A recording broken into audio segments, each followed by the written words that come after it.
It's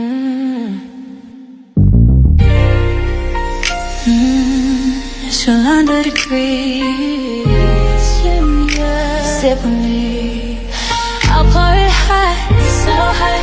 I'll pour it sweet, so sweet. Spilling his tea, spilling and sipping his tea, spilling and sipping his tea. Thanks for watching me, tuning in, subscribing, hitting that like, smash that like. I don't bite, no. It's your 100 degree, feeling great, spilling tea.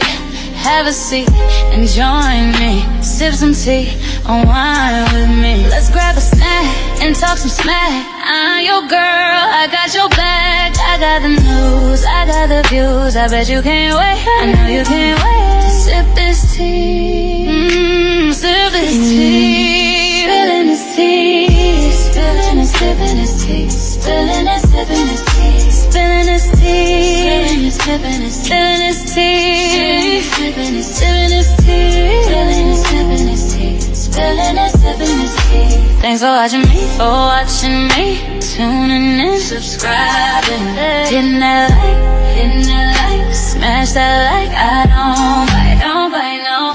It's your 100 degrees, shining bright. Set the stage, Hollywood dreams, red carpet scenes, glitter and glow, the secrets I know. Drama with flair, I serve it rare. I got the scoop, I got the proof. I know you can't wait, so come and escape and sip this tea. Sip with me, spilling this tea, spilling and sipping this tea, spilling and sipping this tea, spilling this tea, spilling this tea, spilling this tea, spilling this tea, spilling this tea, spilling and sipping this tea.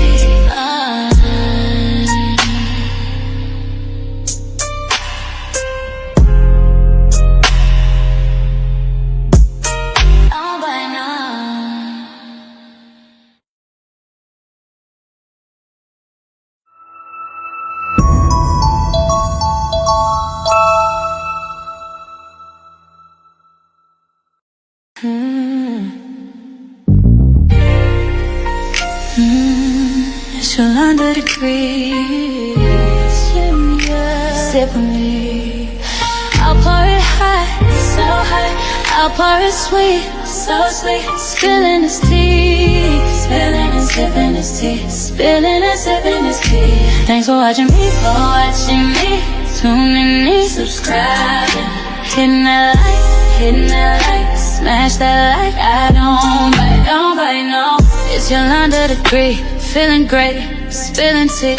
Have a seat and join me. Sip some tea, unwind with me. Let's grab a snack and talk some smack. I'm your girl, I got your back. I got the news, I got the views. I bet you can't wait, I know you can't wait to sip this tea. Sip this tea, spilling this tea, spilling and sipping this tea, spilling and sipping this tea, spilling this tea, spilling and sipping this tea, spilling and sipping this tea, spilling and sipping this tea, spilling and sipping this tea. Thanks for watching me, tuning in, subscribing, hitting that like, smash that like. I don't bite, no. It's your 100 degrees, shining bright.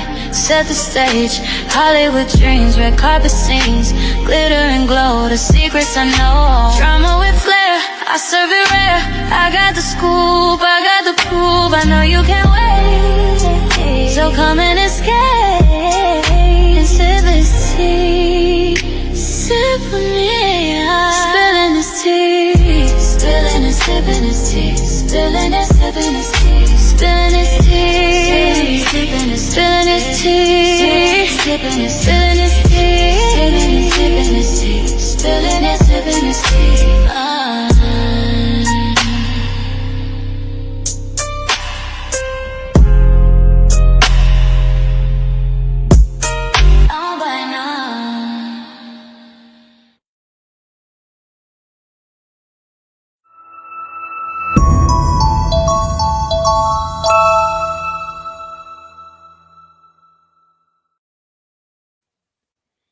What's going on, Diamond Gang? Your girl is back. I was not going to go live tonight. Not much is going on. However, guys, if you haven't heard, there is a beef between President Trump and the Pope, and a lot of that has played out today. So it overshadowed actually the blockade of the Straits of Hormuz. So that's kind of wild. So I don't think that I will be live for 3 hours like I did last night, but I'm going to try to do two.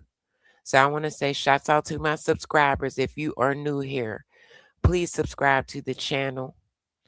I'm going to say this in the beginning of this live, although there's not many people in here just yet. I don't care about a super chat, super sticker, or a cash app. A like is free. That's all I'm asking. It's for a like. So we just going to dive into it. And shouts out to all my beautiful mods. I love y'all, truly. I'm trying to think of something that I could do for you guys real soon. So I'm going to go ahead and add my screen to the stage because we're going to get right into it. We're going to get to the business. Let's go, Diamond Gang. President Trump caught Iran's stranglehold on the Strait of Hormuz, quote, extortion, and said the U.S. Navy would immediately enforce a blockade of ships going in and out of Iranian ports starting at 10 a.m. Eastern this morning, which is likely to keep those gas prices high. But CBS News has confirmed Pakistan is now ramping up efforts to restart talks between the U.S. and Iran. And I'm going to say this, and I'll probably will say this many times during this live stream. Shouts out to Pakistan. They are really trying to get them back at the table. So hopefully this will happen soon. Late Sunday, President Trump brushed off the failed attempt to strike a peace deal with Iran. I don't care if they come back or not. If they don't come back, I'm fine. Trump said the sticking point in the negotiation. There go my girl, Black Tea Uncut, baby. What's up? Make sure y'all get over there and subscribe to my girl, Black Tea Uncut. Okay, she does celebrity gossip. Pretty soon, there will be a collaboration. Yes, Diamond Gang and Uncut Nation. Okay, so stay tuned. I love you. All right, let's get it, gang. Was Iran's refusal to give up its nuclear ambitions. They still want it, and they made that clear the other night. Iran will not have a nuclear weapon. CBS News has learned the main stumbling blocks were U.S. demands that Iran stop enriching and storing uranium, a key material for building a nuclear. Now, Diamond Gang, y'all know how I do it. I start from where we left off, and this is where we left off yesterday. So they did agree. They did agree on some things, but not the major issues, okay? Now, remember, we started out with Iran's plan, 10-point plan. And then when J.D. Vance got there, they said, oh, no, we have our own 15-point plan. Okay, so let's get into it. Nuclear weapon, end funding for terrorist proxies like Hamas and Hezbollah, and fully open the Strait of Hormuz without charging a toll. Iran's continued threat on oil tankers that need to clear the strait has caused gas prices to soar. Trump posted every law in the book is being violated by them. This morning, the U.S. Here's the thing. He's saying every law in the book is being violated by them, but still and yet, he tried to go into a joint venture with them to control the straits. So I don't understand. I really don't. Military says it will block Iranian ports in the strait at Trump's direction. We have a blockade going into effect. Iran's parliament speaker responded, enjoy the current pump figures. With the so-called blockade, soon you'll be nostalgic for $4 to $5 gas. Gas is definitely going to go up sky high, okay? If this blockade is successful and they don't get back to negotiating, we are going to be the ones to suffer. A new CBS News poll found more than half of Americans say gas prices have been a financial hardship. But Vice President J.D. Vance said Iranian leaders wouldn't budge after marathon 21-hour talks. We've had a number of substantive discussions with the Iranians. That's the good news. The bad news is that we have not reached an agreement. During negotiations Saturday night, Trump was at a UFC fight in Miami. Donald J. Trump. Vice President Vance says he left Pakistan having offered Iran a, quote, best and final offer, a deal that remains on the table. Now it's up to the. And let me just say this, okay? When I put together these clips and I bring them to you guys, this is how I view what's going on through my eyes. This is what I see. You can have an opposing opinion. You just cannot be disrespectful. Okay? You're entitled to your opinion. You're entitled to feel that you any way that you want to feel, and you can voice it in my chat. You just can't be disrespectful to anyone in the chat or myself or my moderators. Let's go, Diamond Gang. Iranians to accept it. Meanwhile, President Trump says the ceasefire set to expire in 9 days is holding well. Here's what we know. We've been tracking 3 specific vessels over. Now, remember, Diamond Gang, there was 3 vessels that went through. From my understanding from the video that I seen, I did see one of those vessels turn around. Now, there's a debate. Okay, Trump said that they went through successfully. Iran is saying, no, they did not. So let's go. I did hear the guy send them a warning in that video. The weekend, as these 3 have actually gone inbound or were headed inbound from the Gulf of Oman into the Persian Gulf over the weekend. And as things then stalled and as news flow then trickled through, 2 of the 3 actually made a U-turn. 1 actually went all the way through. Bingo, there's our answer right there. So they're saying 2 successfully went through and 1 turned around. And I'm pretty sure that was the one that I seen in that video. Now, of the 2 that did stop and make a U-turn and did a holding pattern going into the Strait of Hormuz, 1 actually, the last couple of hours, then managed to go through. So you do see those 2, of course, here on your screens. The 1 other is here. Okay, what time is it now? 10:12 in the morning here in Hong Kong. So in less than 12 hours from now, we understand, based on what the U.S. military says, that they will conduct a blockade of the Strait of Hormuz. And the reason that's important, 2 things, is because that blockade, according to the statement coming through out of the U.S. Central Command, will be enforced impartially against vessels of all nations or departing Iranian ports and coastal areas. In other words, what your signal is, what your destination, who the owner is, will likely not matter to the U.S. Navy. The reason that is important, too, is also one of the conditions of the ceasefire is how will Iran then respond if, in fact, we do get that blockade, right? Because if they respond. And I'm telling you guys now, there are threats on both ends, okay? On all 3 ends, let's say that. And see that as an act of war, that then might constitute the end of this very fragile ceasefire that started last week. It was unrealistic to expect a diplomatic slam dunk in Islamabad. Wars don't end in 21 hours. Negotiations in that part, and I don't know why. I guess because Trump has never been through this before. It's going to take some time, okay, months possibly. Experience take time. They take time because intelligence analysts need to assess the other side's red lines and leverage points. They take time because subject matter experts need to review technical details. And they take time, importantly, because both sides have to ensure they have confidence in the other side's credibility. They need to engage in confidence building measures. That just does not happen. I love Pakistan for this. I mean, they are working around the clock to make this happen overnight. So it would have been more realistic for the United States to view Islamabad as a key opportunity to kickstart negotiations and a pathway to a diplomatic off-ramp rather than a diplomatic slam. That part. All this was a kickstart. That's it. That's all. What's up, Rob? Doug. So where do we go from here? Well, we are hours away from a potential naval blockade of ships going in and out of Iranian ports and coastal areas that will directly impact Americans if implemented. We should expect higher prices for oil, for example.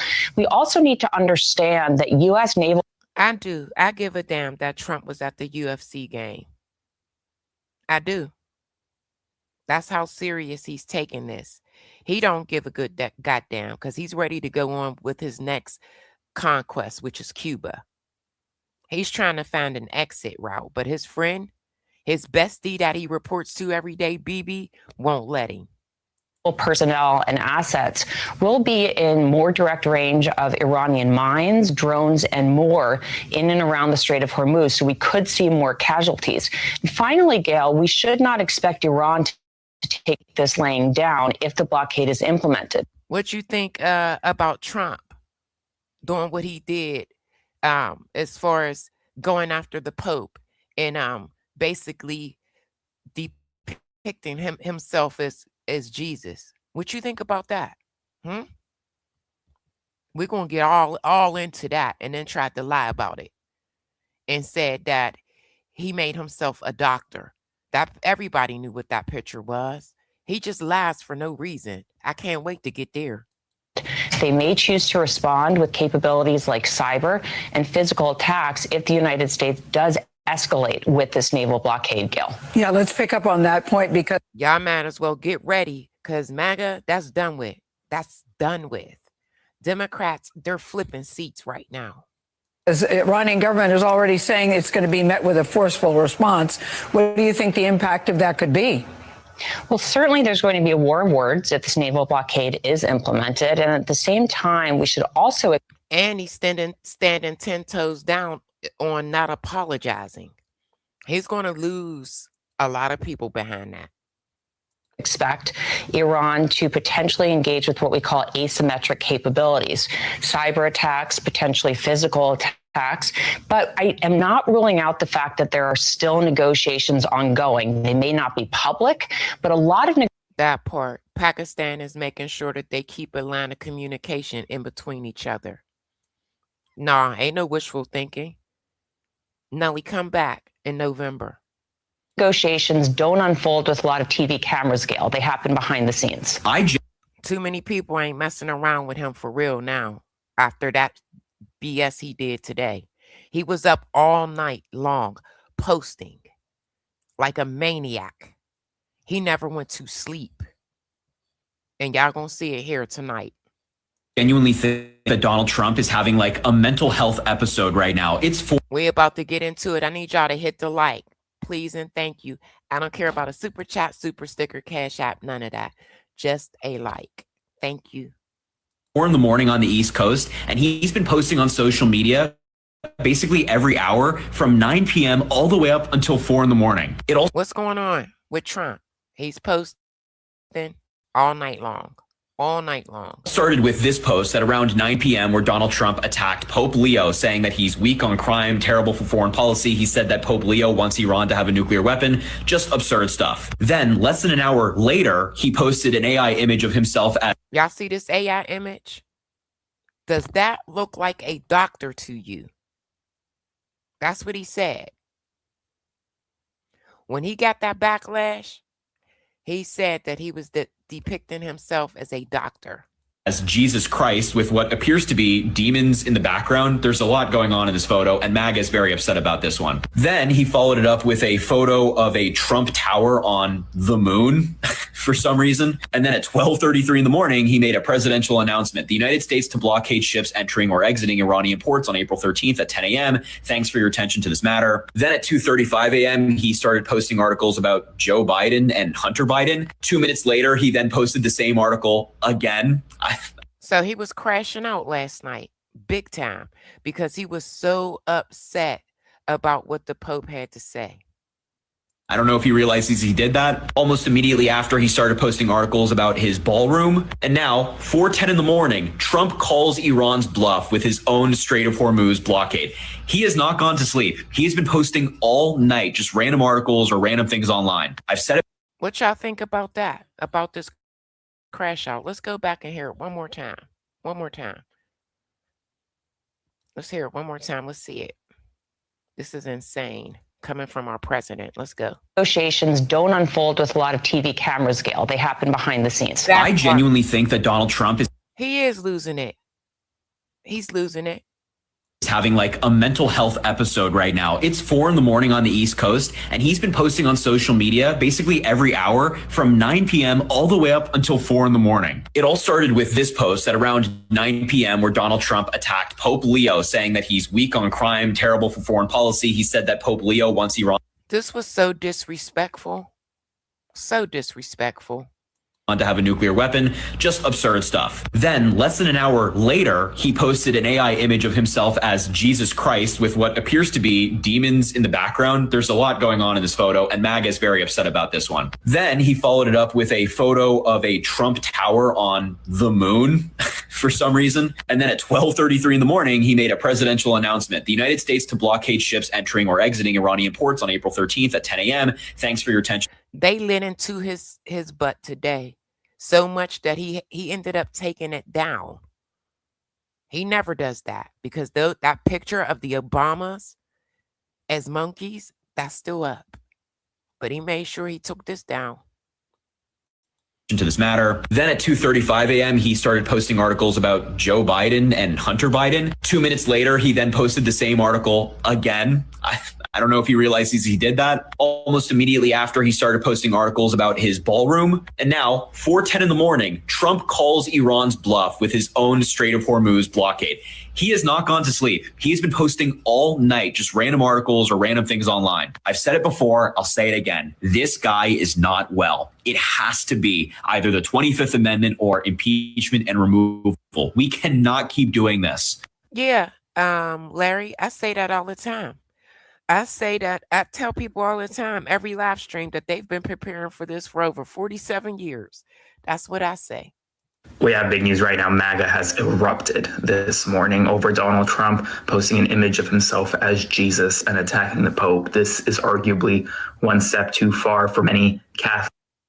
One step too far for many MAGA supporters of the president. And while there is a major internal civil war, he's going to lose all of those Catholics that voted for him. Just know that.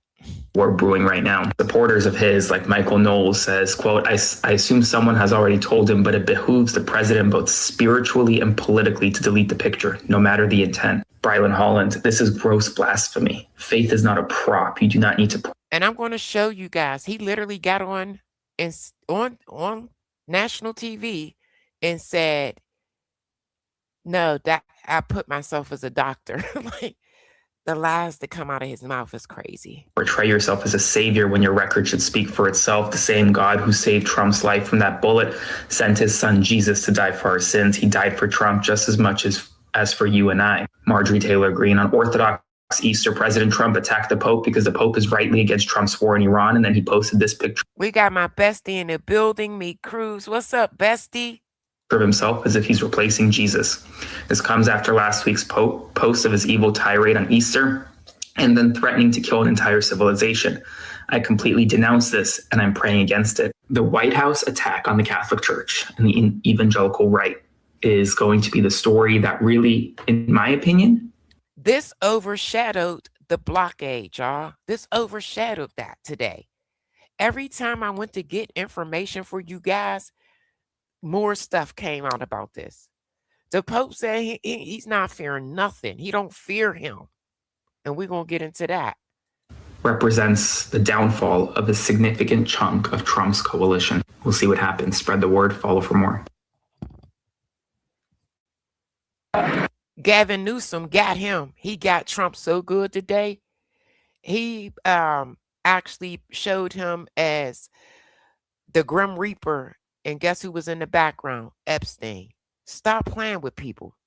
I don't think he's doing a very good job. He likes crime, I guess. He hit us. Think of it. He's worried. This is Trump right now speaking on the Pope. About fear. What about the fear when the ministers and the priests and all of those great people that were arrested during COVID, and in many cases they're... What is he talking about? What is he saying right here?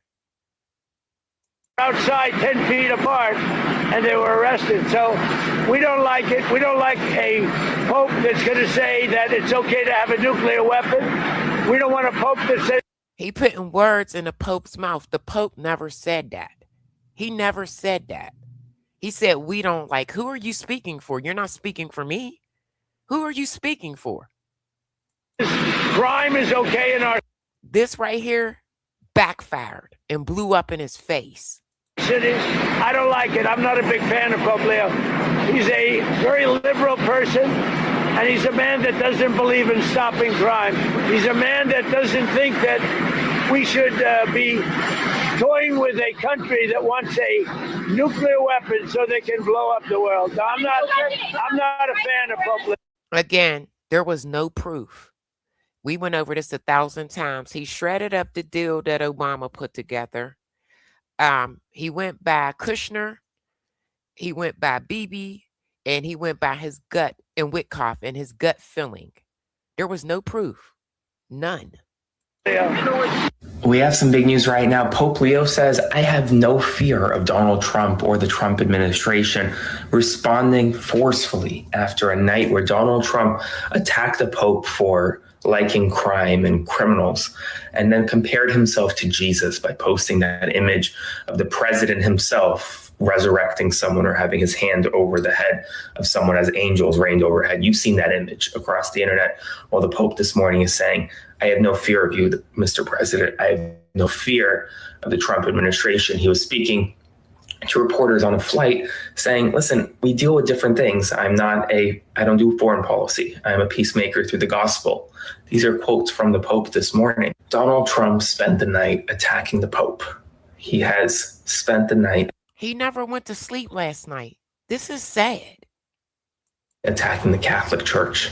Well, the Pope is responding and saying, Mr. President, I don't fear you. I'll have more updates for you soon. Spread the word. Subscribe to my... Yeah, please, Diamond Gang, get those likes up for your girl. Please and thank you.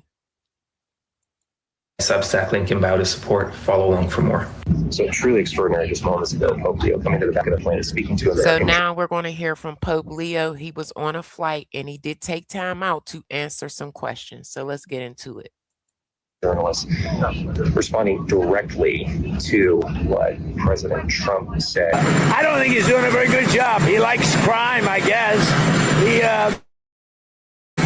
He hit us. Think of those true social posts attacking Pope Leo directly, and we now see Pope Leo wasting no time in responding. Sorry, gang. To that attack, of course, doing it in a completely different way, using the gospel. I will not shy away from announcing the message of the gospel, of inviting all people to look for ways of building bridges for peace and reconciliation. And of course, he used President Trump's name and said that he doesn't see things the same way as President Trump. He said, anybody that doesn't see things the way Trump sees them, this is what he does. This is what he does. Put my message on the same plane as what the president has attempted to do here is, I think, not understanding the message of the gospel. So this is Pope Leo responding directly to President Trump in a way that we have not seen in the roughly 1 year of the very first American papacy. I have no fear of neither the Trump administration. No, I don't think that the Pope will declare war on the USA. However, he is beating Trump at a poll, and we'll get into that. Speaking out loudly about the message of the gospel. And that's what I believe. I am called to do what the church is called to do. If we're not politicians, we're not looking to make foreign policy, as he calls it, with the same perspective that he might understand it. But I do believe that the message of the gospel. That part. He's not speaking as if he's viewing it in a way as far as foreign policies. Like Trump he's out of pocket for this. Blessed are the peacemakers is a message that the world needs to hear today. I basically said that the message of the church, my message, the message of the that part. Peace is maintained and managed, not forced. gospel. Blessed are the peacemakers. I do not look at my role as being political or a politician. don't want to get into a debate with him. I don't think that the message of the gospel is meant to be abused in the way that some people are doing. And I will continue to speak out loudly against war, looking to promote peace, promoting dialogue and multilateral relationships among the states, to look for just solutions to problems. Too many people are suffering in the world today. Too many innocent people are being killed. And I think someone has to stand up and say, there's a better way. That part, Sonia, the Pope is about morality. Because I will not enter into debate. I think the things that I say are certainly not meant as attacks on anyone. And the message of the gospel is very clear. Blessed are the peacemakers. I will not shy away from announcing the message of the gospel, of inviting all people to look for ways. And the sad part of it is that he doubled down on this rhetoric. He doubled down. Building bridges for peace and reconciliation, of looking for ways to avoid war anytime that's possible. To put my message on the same plane as what the president has attempted to do here, I think is not understanding what the message of the gospel is. That part. Sorry to hear that, but Trump knows nothing about the message of the gospel. He don't. He couldn't possibly threaten to unalive an entire country. But I will continue on what I believe is the mission of the church in the world today. The Trump administration threatened the Pope. Let me say that again. The Trump administration threatened. Larry Mans, put it in the chat, please and thank you. The Pope, not figuratively, not as a talking point, but as a matter of documented, reported fact. See, officials from the most powerful military on earth summoned the Vatican's representative. That part, Trump perhaps has underestimated global power and influence of the Pope. Yeah, he did. To the Pentagon and told him to his face that the Catholic Church had better get in line or else. And what was the Pope's offense? He said war was bad. That's it, y'all. Pope Leo XIV said the diplomacy of dialogue was being replaced by the diplomacy of force. And this administration recognized themselves in those words and decided the appropriate response was a military summons. But it gets worse because told him he better get in line. This is out of pocket. Somebody in that meeting reached back 700 years and invoked the Avian papacy, the moment when the French crown broke the Catholic Church, attacked a sitting pope, and forced the papacy into captivity under a king. They brought that up as a reference point for what could happen to the Pope if he did not fall in line. There is absolutely no precedent for this in the 250 years of American history. None. Pope Leo canceled his U.S. visit.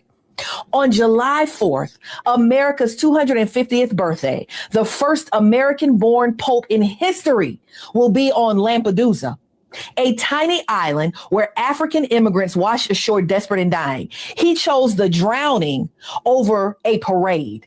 Think about what it takes to alarm the Vatican that much. And what happened in that Pentagon meeting scared them enough to cancel a papal visit to the United States. Yeah, they're not coming. He's not coming. He is not coming. We have a government that answers to no moral authority, not the law, not the Constitution, not the international order, and now apparently not God. Think about the type of people it takes to threaten. That part, Sonia, his head, I mean, he wants to be just like Bibi. He wants to rule with an iron fist. The Pope. Petty, vindictive, morally bankrupt bullies, so drunk on power they will summon a cardinal to a military complex and gesture toward the Middle Ages because a holy man said war is wrong. That is who is running the United States government right now. And they came for the Pope. The Pope, y'all. This is outrageous. Is this a just war? No. Under Catholic teaching, this is not a just war. Catholic faith teaches us there are certain prerequisites for a just war. You can't go for a variety of different aims You have to have a focus aim, which is to restore justice. Bingo. And guess what? We don't even have clear objectives. We don't have it. They change and they shift every day. And restore peace. That's it. Iran has been the chief exporter of terror. Is there no scenario in which that part, no war, no winners in war, just casualties, preventing that can be a just war? It's an abominable regime, and it should be removed. But this is a war of choice that we went to, and I think it's embedded in a wider... Baby, say it again. I've been screaming that from the start. This is a war of choice, in my opinion. Moment in the United States that's worrying, which is this. We're seeing before us the possibility of war after war after war. President Trump has argued that military action against Iran was justified in order to destroy its nuclear and ballistic missile programs. But remember, Diamond Gang, he told us a year ago he obliterated. Remember? Among other reasons. Bishop Robert Barron, who is a conservative Catholic bishop who is scheduled to meet with Trump today, has just put out a statement on X, and he is saying that President Trump owes Pope Leo an apology. So this is noteworthy, even the very... And he does, but guess what? He's doubling down and saying that he's not. Diamond Gang, come on, y'all, hit the like for your girl. Conservative Catholics who are in Trump's camp think this has gone too far. This guy is in charge of everything, and he just attacked the Pope. We don't like a Pope that's going to say that it's okay to have a nuclear weapon. We don't want... Who is we, and when did the Pope say this? He did not say this. A Pope that says crime is okay in our cities. I don't like it. I'm not a big fan of Pope Leo. He's a very liberal person, and he's a man that doesn't believe in stopping crime. What is Donald Trump even talking about? He likes crime. That's what I'm saying. What is he saying? I guess he's worried about fear. What about the fear when the ministers and the priests and all of those great people that were arrested? Like, what the hell does this have to do with anything? Like, he's just talking crazy. During COVID, and in many cases, they're outside 10 feet apart, and they were arrested. He's objecting to a man threatening to wipe out an entire civilization. And somehow he's not entitled to do that because something COVID, something. We have some news right now.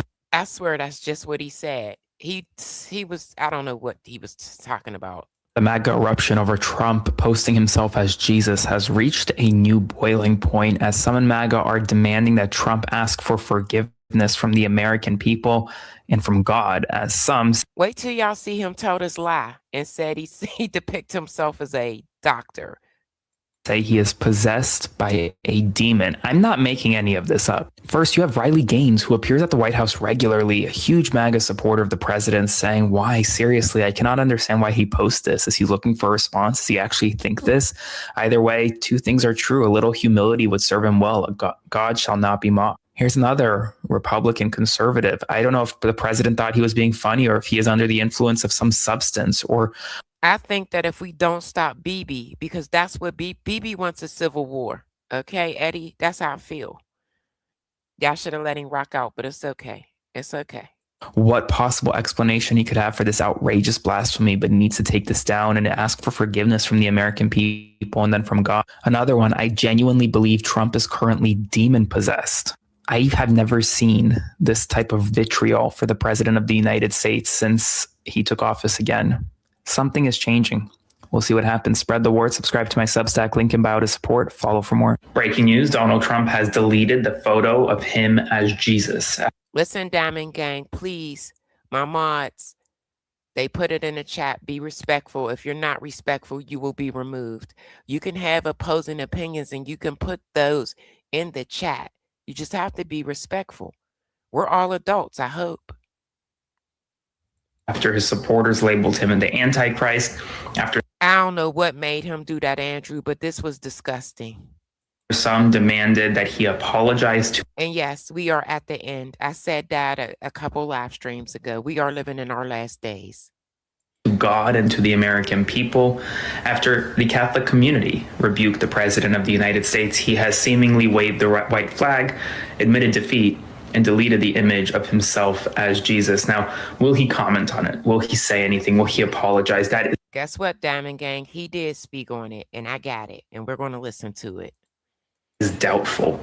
But the fact that the President of the United States deleted a Truth Social post, he has done this extremely rarely and only when he gets major pushback. He doesn't do this often. So now he is deleting this post. It's no longer on his Truth Social. I've been scouring his Truth Social all morning. It's been an adventure, to say the least. But so that's where we're at right now. And it comes as the blockade in Iran has begun, but NATO doesn't want to help out. So we'll see what happens there as well. And I do have a few things that NATO has said, and they're still sticking to their story. They'll help after the war. As always, subscribe to my Substack, link in bio to support my work, spread the word, and follow along for all the news you need to know about. President. But remember, yesterday, Trump said there was going to be a bunch of other countries there. There's no other countries there. That was a lie. The Pope, from a approval standpoint, who's better positioned right now in the United States among American Catholics? You know, maybe President Trump is jealous of Pope Leo XIV because it is a blowout. It is a blowout. And this is the way he said it is a blowout. I was laughing so hard. This is the American public at large, John. Look at this. It is a blowout. And the net popularity rating, Pope Leo XIV at plus 34. Look at where Donald Trump is at minus 12. It's not even close. It's a nearly 50-point blowout amongst the American public at large. Pope Leo XIV absolutely crushing President Trump when it comes to how popular they are, at least as of the last month. And I will note that Pope Leo was the most popular person tested by NBC News. I believe the president is making a humongous mistake going after the most popular guy in America, at least well-known guy. Question is, why is this man smiling here? How about among American Catholics? Yeah, that's right. There's a reason why the Pope is smiling there. How about among American Catholics? President Trump is Yeah, they do. You're right, David. They came over with some oil. You're right. We're going to get into that. struggling with American Catholics. Look at this. Maybe this is part of the reason why he's going after the Pope. U.S. Catholics on Trump. You know, you go back to November of 2024. Look at this. President Trump crushed Kamala Harris by 20 points. But down he goes into the Dead Sea. Look at this. Minus 4 points. Y'all see that? And y'all think he got a chance? Do you guys think he has a chance? Put a 1 in the chat if you think Trump has a chance. He's not climbing up out of that hole. That's a nearly 25-point switcheroo in the wrong direction. The president has been struggling with Catholics. And I must say, in my expert opinion, I'm not quite sure that going after the Pope is the way to recover with Catholics. Hey, look, we have some news right now. Donald Trump is admitting to posting the picture of him as Jesus. Pay attention, y'all, because here comes the lie. Here comes the lie. You guys just seen the picture. Tell me what you think. Tell me what you think. But is claiming that it wasn't him as Jesus, it was him as a doctor, part of the Red Cross.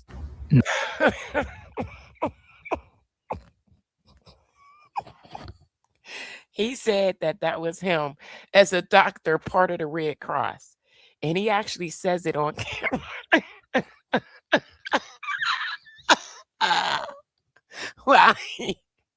Why?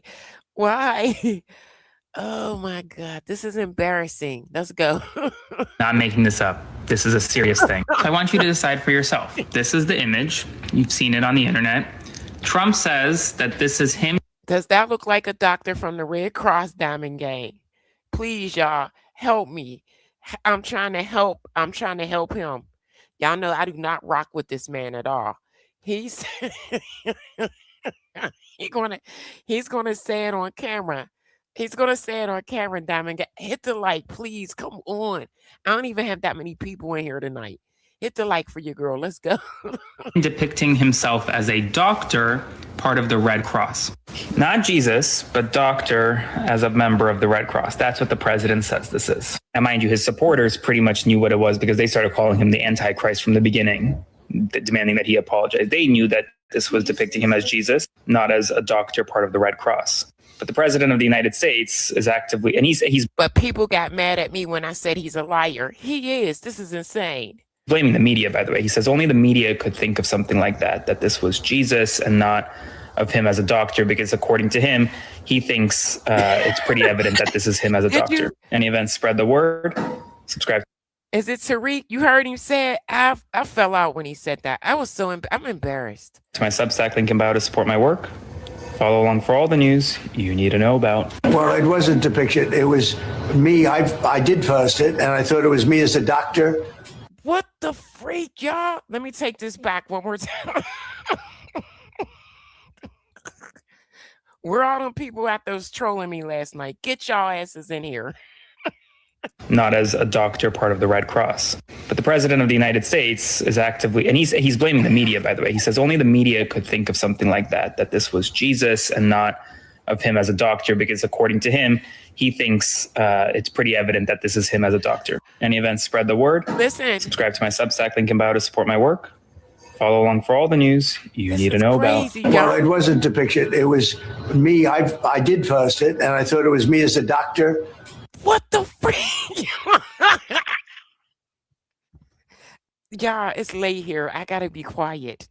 I'm gonna wake everybody up.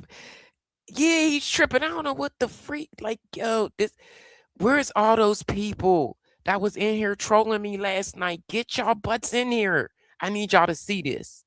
And had to do with Red Cross. As a Red Cross worker there, which we support. And what?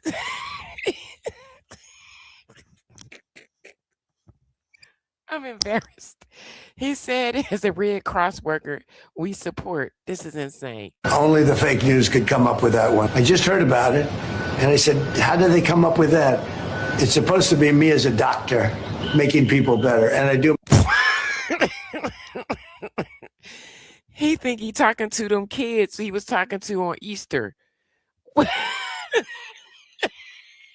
Make people better. I make people a lot better. No, I don't, because Pope Leo said things that are wrong.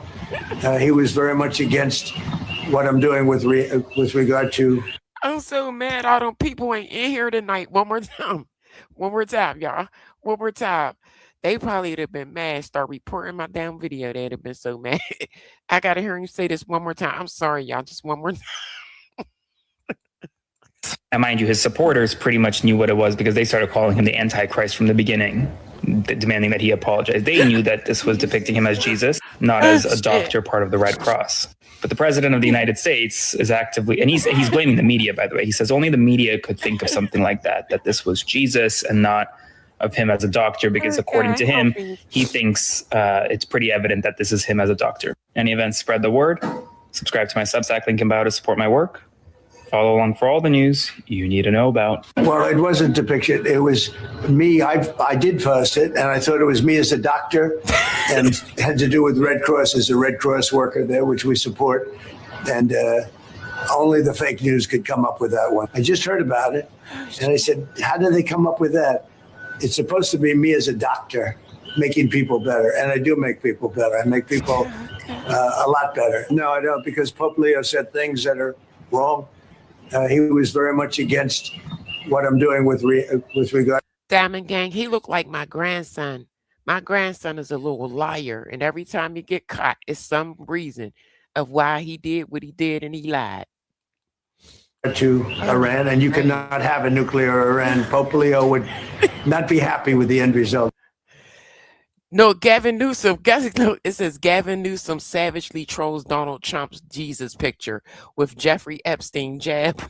See, he was picking on Gavin Newsom about his dyslexia. Like, come on, man. Look.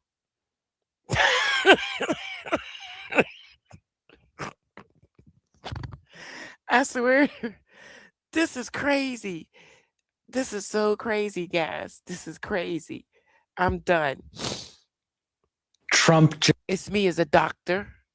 just exploded and canceled the entire thing. This is getting completely out of control. All right, Diamond Gang, we're going to get into the blockage of the straits, and then eventually we're going to get right back into this Pope Leo stuff, because it was going on all day. And you guys know I bring it to you in the order that it happened. Let's get it. You might be saying, wait, wasn't Trump all about opening the Strait of Hormuz? That's right. But now Trump announced that he is closing it. What? Closing it to open it. Closing it to open it. Can you imagine something dumber? Well, I'm sure there will be something. First of all, just days ago, Trump claimed victory by getting that part, Julie, you said makes people better by cutting Medicare and Medicaid. That part. getting Iran to open the Strait of Hormuz, which never happened.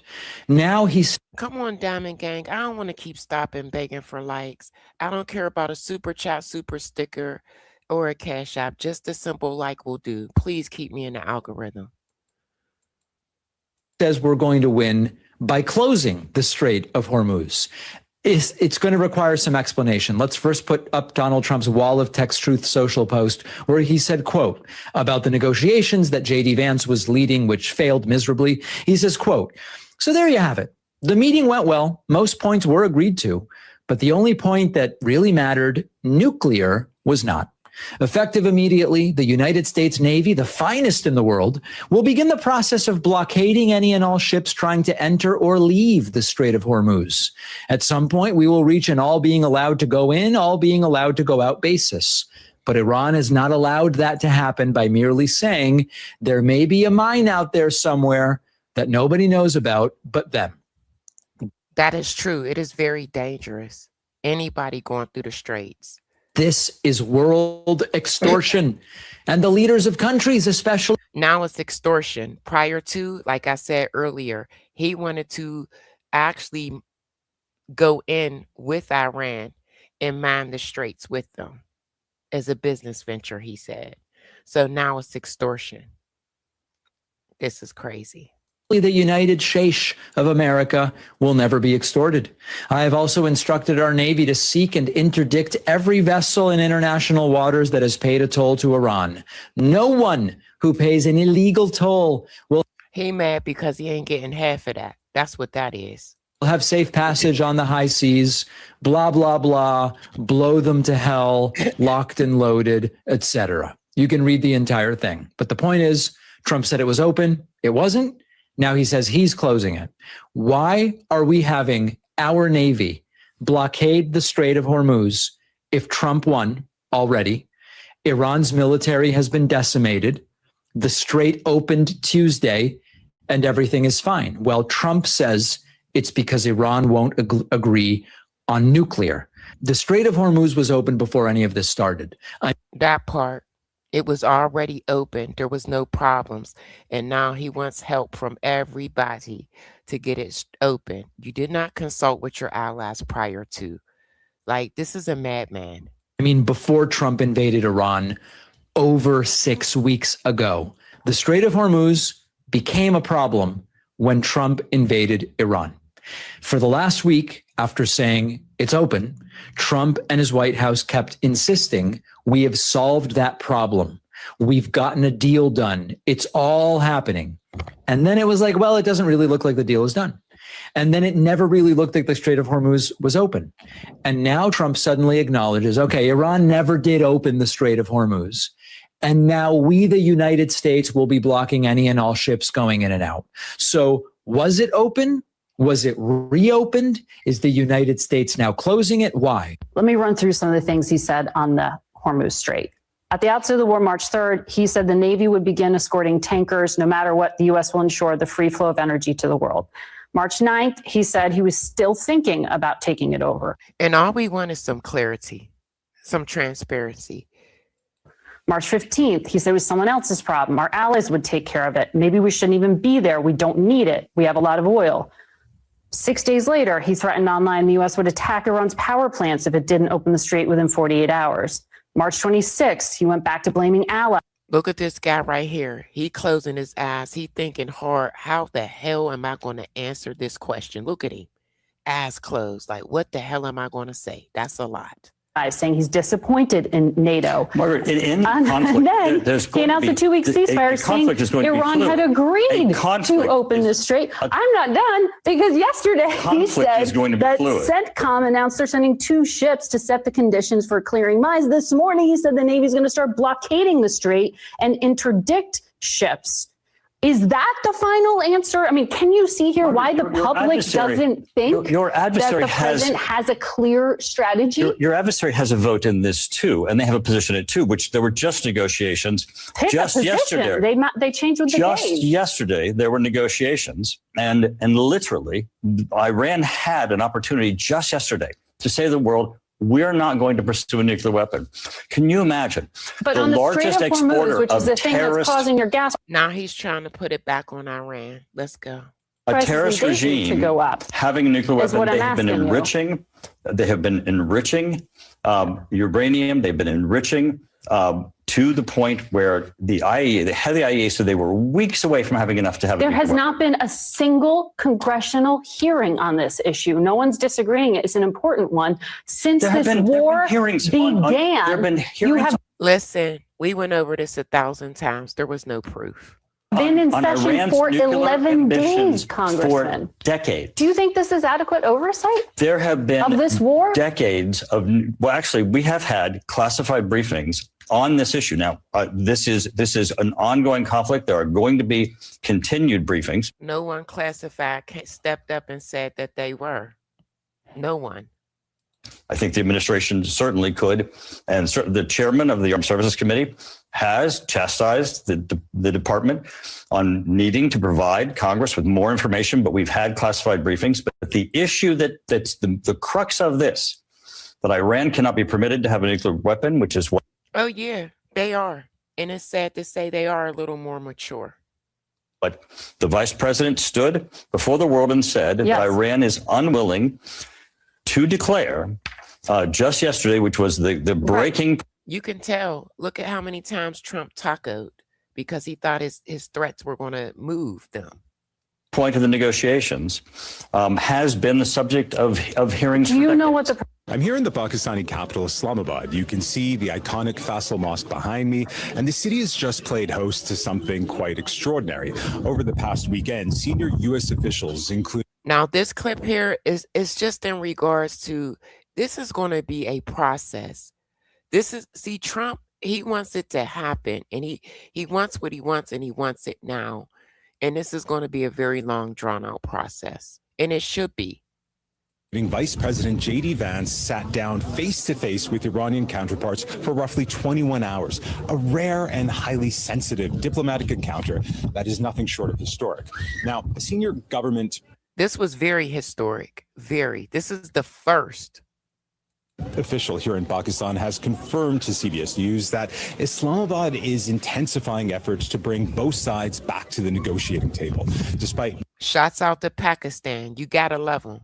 No formal breakthrough, Pakistani authorities say they remain cautiously optimistic about what comes next. And there's an interesting shift in how this is being framed. Officials here are no longer just calling this the Islamabad talks. They're increasingly referring to it as the Islamabad process, signaling this is not a one-off meeting, but potentially the start of a longer diplomatic track. Now, I'm told Pakistan is in active contact with both Washington and Tehran right now. So they're passing messages through, okay? So they're still communicating, guys. There's still hope. Urging them to resume dialogue as soon as possible. The urgency is clear. There's a ceasefire currently in place that's set to expire around the 22nd of April. And the goal is to reach some kind of understanding before that deadline to avoid a return to all-out war. Now, behind the scenes, Pakistan's leadership is deeply involved. Prime Minister... Yeah, he's always throwing somebody under the bus. He told everybody that Witkoff and Hegseth and them was the ones who told him to basically go to war. Shahbaz Sharif and Army Chief Field Marshal Asim Munir, who were both engaged throughout the 21 hours of talks, at times in the room and at times working the back channels, are now leading efforts to push this forward. For now, officials tell me they're waiting for responses from both Washington and Tehran. You got to give it up for Pakistan. You got to. They're applying pressure on both sides. They are staying diligent. They're trying hard to make this happen. But the hope here in Islamabad is that this process, as they're now calling it, is just getting started.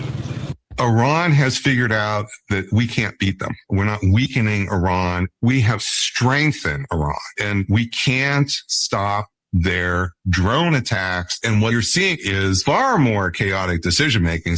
You want to know why we can't stop their drone attacks? Because Russia's helping them. Last week, again, I'll say this again, their stockpile was at 50%. We are now going to Congress asking them for $200 billion to replenish. Happening in the White House than it's happening in the government of Iran. And it's evidence Trump is losing power. So when I look through the response to the last conversation, the audience had lots of different types of questions. Like there's 90 odd million people stuck right in the heart of this that often don't really have a voice. What do you think happens next for them? And what is Israel's role in this? Well, Israel's playing two roles. That part, Mad Dog, Bibi won't stop. Netanyahu, he's something else. And we're going to get into him too. Here that have not helped us correct. If you was not here yesterday, I literally showed them issuing a second warrant for his arrest for international war crimes. So now there's 2 warrants out for him. Correctly assess the situation. And we'll talk about that. And then what do you think happens with Europe? NATO is, for all practical purposes, dead. And what happens next? So for 21 years, I laid out what a hypothetical bombing campaign of Iran would look like. And when I was here last time, every single thing we talked about unfolded in the first several weeks of the war. So when you did this 21 years of modeling these attacks, how did America come out of this situation? So there was a consistent set of findings, and America can bomb them, attack them. We could even threaten to murder all 92 million of them. But the bottom line is, we just the Straits. That's the bottom line. Received this statement from the headquarters of the Joint Military Command, Khatam al-Anbiya, coming out with a very strong message of warning, which seems to be in response to the recent threats by the U.S. President Donald Trump. And the message says, if the security... Now, this is from Iran as far as the threats of the blockade. Of the ports of the Islamic Republic in the waters of Persian Gulf and Sea of Oman is threatened. No port in Persian Gulf and Sea of Oman will remain secure. Also, they are referring to a concept that we hear time and again from the Iranian side, saying that the Iranian stance is on the basis of security for either everyone or no one across the region, specifically Persian Gulf and Sea of Oman. So they're saying everybody has to be included. Please, Diamond Gang, can you please get me to 100 likes? I'm at 80 likes. I need 20 more. I got 213 in the building. Also, there is this very strong statement in that regard saying that the imposition of restrictions by the criminal United States on maritime traffic in international waters is an illegal act and constitutes piracy. This is obviously a very strong message that we hear from Iranian side, and that is also coming while we previously heard from. So again, Diamond Gang, there is threats on both sides. Threats. IRGC, the Revolutionary Guard, saying that right now the Strait of Hormuz is under control and authority of the Iranian side, and everyone who. So they are standing their ground. So I'm telling you guys, I will not be surprised if if this heightens a little. Who tries to get engaged, who tries to approach and go through this trajectory should do it within the coordination of the Iranian side. Give it to me straight. What is the worst case scenario that you are predicting here? I'm predicting that this is going to get worse before it gets better. That part. And I keep telling you guys, this is just the beginning of a whole different phase. This is going to be a longer and costlier conflict than just about everybody expected. You have said that a prolonged closure of the Strait of Hormuz is a guaranteed global recession. I knew it. Anytime that you say regime change and you go in with those initiatives, it's always going to be damn near a forever war. Do you still stand by that? Look, yes, the world economy cannot grow without 20% of its energy supply, period. Rarely do we recognize history in the making. But is that what we are witnessing right now? We're sitting in the middle of an unprecedented time. Yes, we are experiencing, just as a factual matter, the biggest energy disruption in history. I told y'all, this is going to go down in history. Our children's children will be reading about this right here. I guarantee it. We have to just hope and pray that it doesn't go on for too much longer. And now we're blockading a blockade, which explain that to me. We're blockading a blockade. A few weeks ago, we were saying, oh, we need to let the Iranians sell oil so that it reduces pressure on the markets. And now we're saying, no, you can't sell that oil. And we're saying a few weeks ago, oh, we want to open the strait. Oh, we don't care whether the strait's being open. And now we're saying we're going to close the strait. It's going to open up organically. Isn't that what he said? Naturally. I mean, he said he didn't care about it. He said it was on NATO. The people who depend on that oil had to go open it. And the worst thing about Either way it goes, this war is going to escalate. What it is American credibility, not just in dealing with the Iranian regime, but to the entire world. I mean, basically, we show Trump is incompetent, he's capricious, he's completely erratic, and he's basically psychotic. He has no conception of reality, and now he's kind of bored with Iran, and he wants to move on and go see UFC fights, and the reporting is that essentially he's done with Iran. He definitely wants to exit. He wants to get up out of this. He just don't know how. How would a U.S. naval blockade of Iran? Not only that, Bibi is going to do anything and everything to steer this the opposite direction. He wants a civil war. He wants to take over. He has different objectives. But I said this yesterday. When you go into war with, two different objectives and no plan B, this is what happens. Even work. It may sound simple, but it is potentially a hugely dangerous and complex undertaking. US naval vessels are going to have to sit off the coast of Iran, watch with satellites and drones, and then... Now, this is the mission that our Navy will have to go on. Warn, stop, and potentially board with special forces every ship that tries to go into or come out of Iran's ports. That's particularly challenging if you are a US Special Forces team that are being asked to board and stop a fully loaded oil tanker that's been ignoring American warnings. The Strait could... So they are literally, this is a dangerous mission, blocking the straits. Could potentially open up, but Iran does have a say in this. The theory is you open a gap in the waterway, thin as it is at only 4 miles used for shipping, through which ordinary trade and oil traffic could resume. But Iran has attacked drones, missiles, and mines. And thanks to Russia, they got those drones. Diamond Gang, I got 86. Okay, 87. Come on, gang. Get me to 100 likes, please. The Americans in these tiny spaces, in shipping terms, are going to have a lot less time in which to respond and defend themselves. Theoretically, this cuts off Iranian oil from the outside world, but remember, they loaded a lot onto tankers before the war even began that's still afloat. It is a big deal for China, a major customer, and it takes... And remember, yesterday, Trump threatened China. Over 1 million barrels of Iranian oil off the market, which will probably cause prices to rise. And remember too that oil tankers floating around a war zone is a potential ecological disaster. There are big risks too here for American personnel. They'll be within range of a very angry Iran, and it only takes one tiny attack boat to get through to cause devastating consequences. We saw that 26 years ago when one Al-Qaeda tiny boat got through and hit the USS Cole nearby. And someone kept saying, oh, those little boats that they have. I specifically brought this clip for those little boats can cause damage.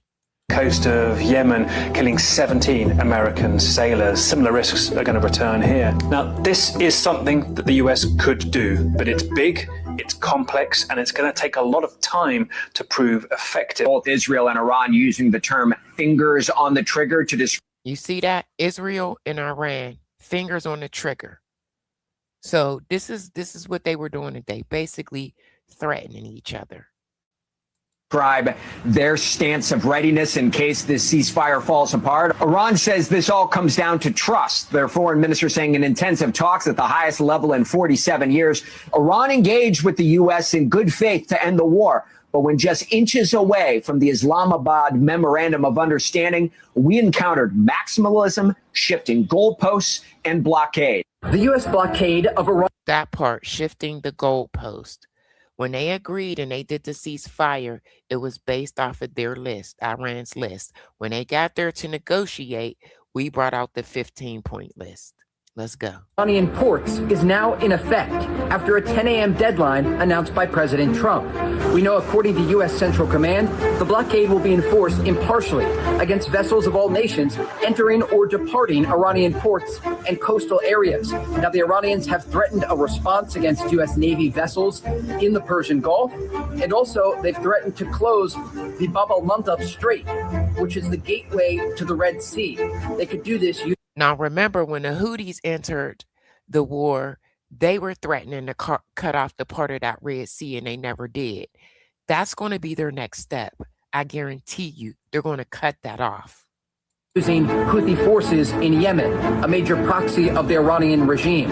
Major questions remain about how this blockade will be implemented and the consideration of mines that were laid by the Iranian regime during Operation Epic Fury. So a lot of moving parts here, but again, at this moment, the U.S. Navy blockade of Iranian ports is now in effect, and the region is waiting to see if and how the Iranians will respond to.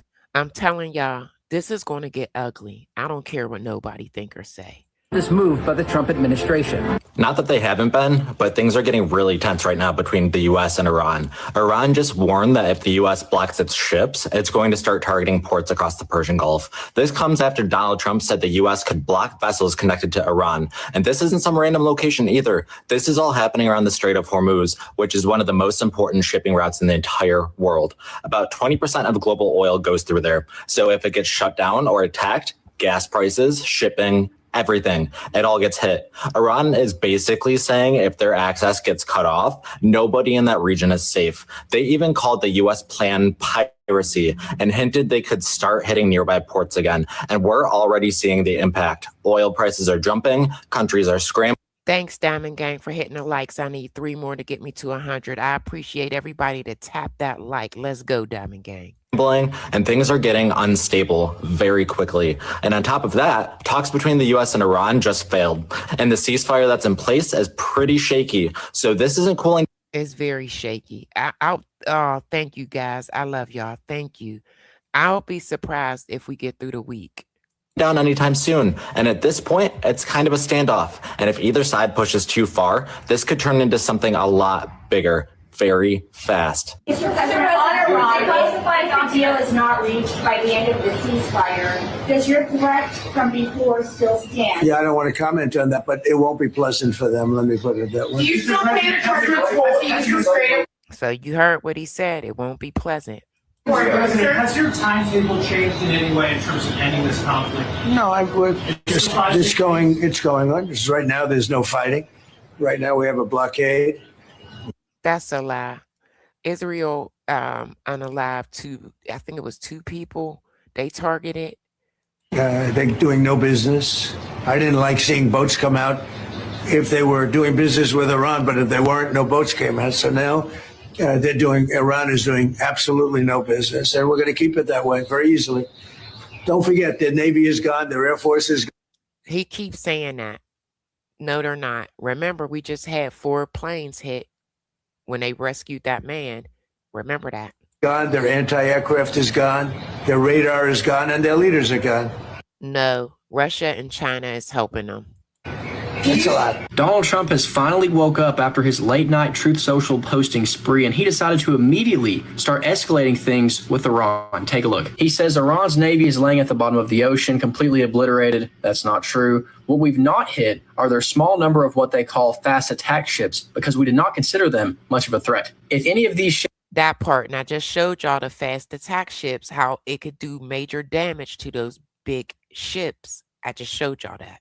Ships come anywhere close to our blockade, they will be immediately eliminated using the same system that we used against the random boats in the Caribbean. P.S. 98.2% of substances coming into the U.S. by ocean or sea have stopped. I have no idea where he got this number. I think he just made it up. But Iran he's talking about drugs. Has responded to all of this, saying escalation is the worst possible tool for breaking a self-inflicted strategic deadlock, as every escalation only adds a new layer to the stalemate and makes an exit more difficult. For every action, there is a reaction. This is the trap the U.S. has set for itself through its aggression against Iran. It's pretty obvious. When you attack a country even more, that's going to make them much less likely to negotiate with you. But it's that part.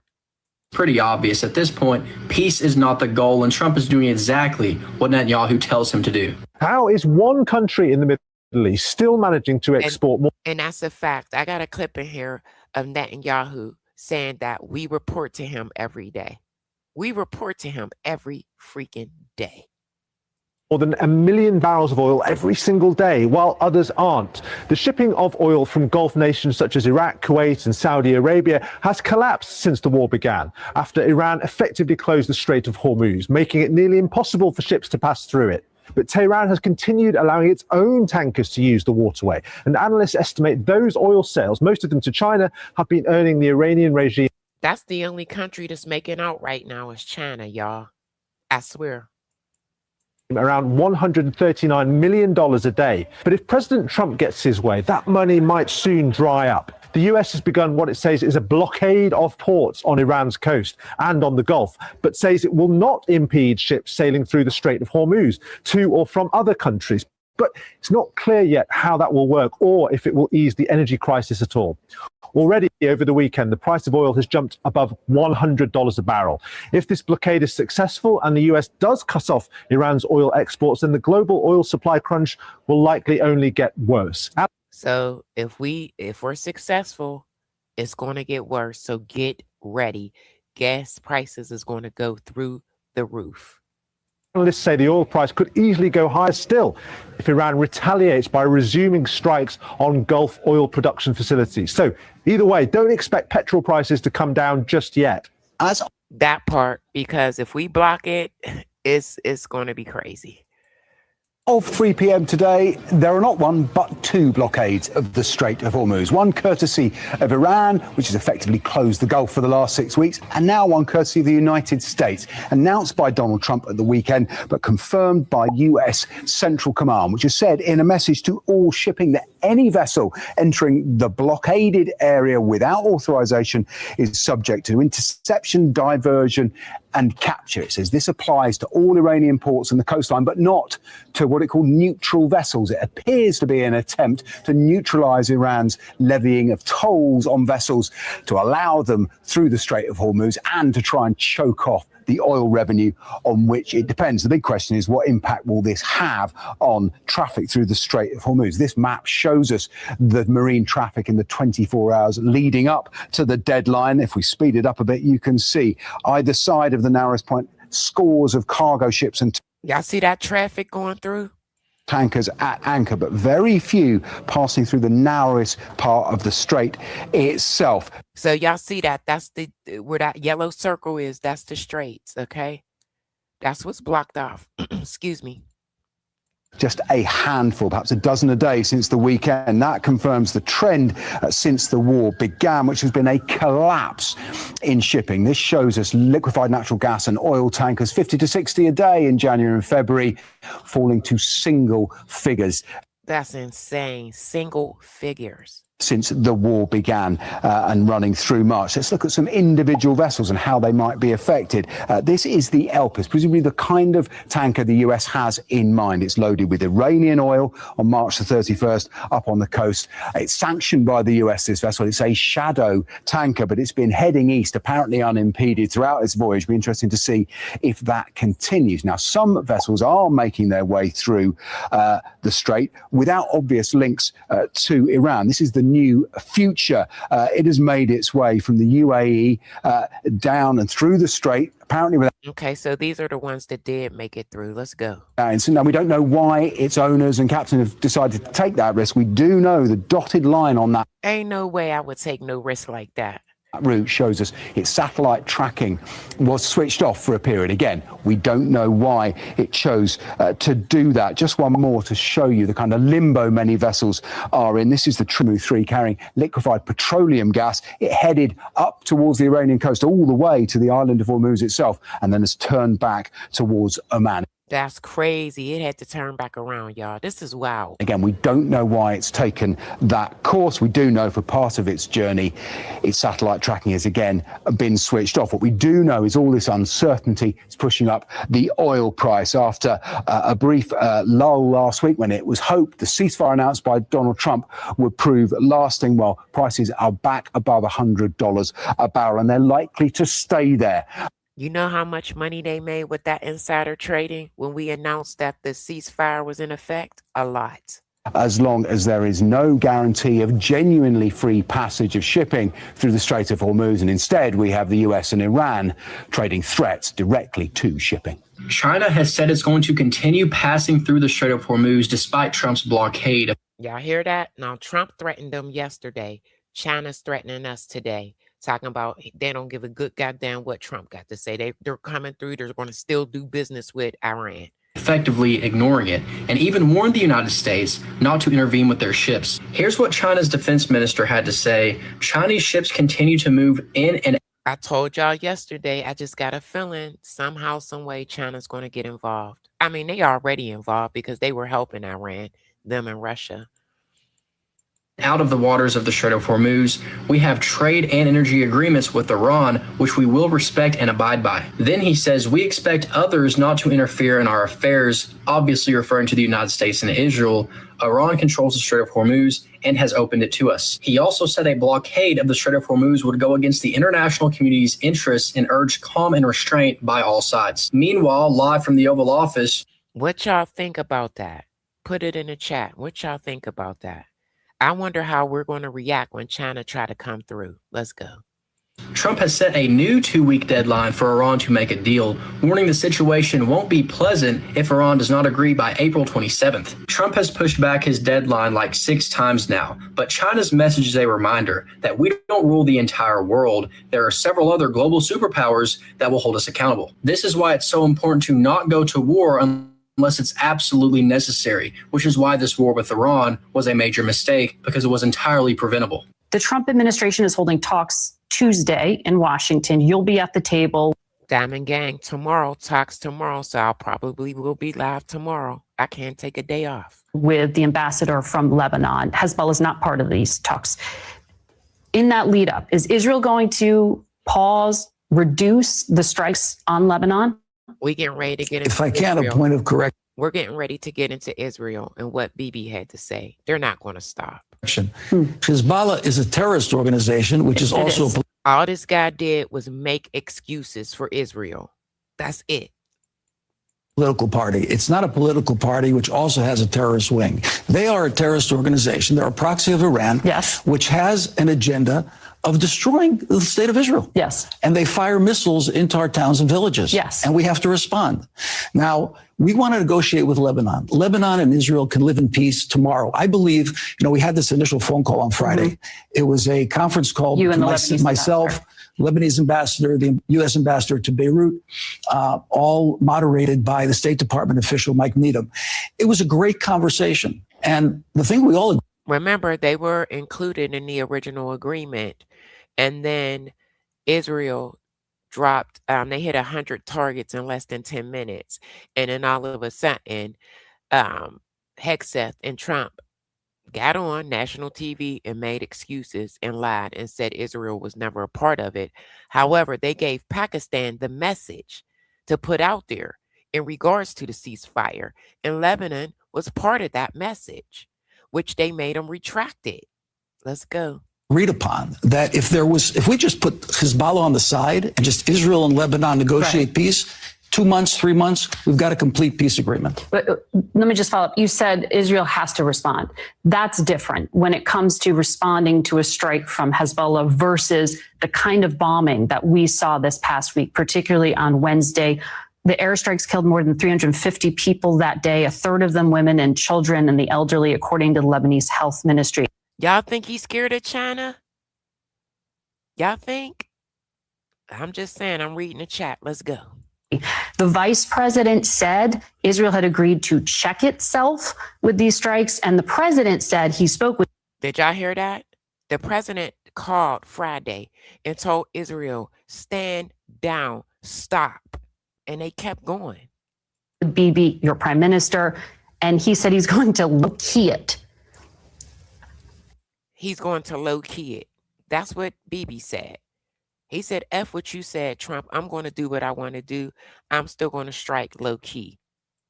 Can you explain what low-key bombing means? Is this a... He is part of the problem. He's a major part of the problem.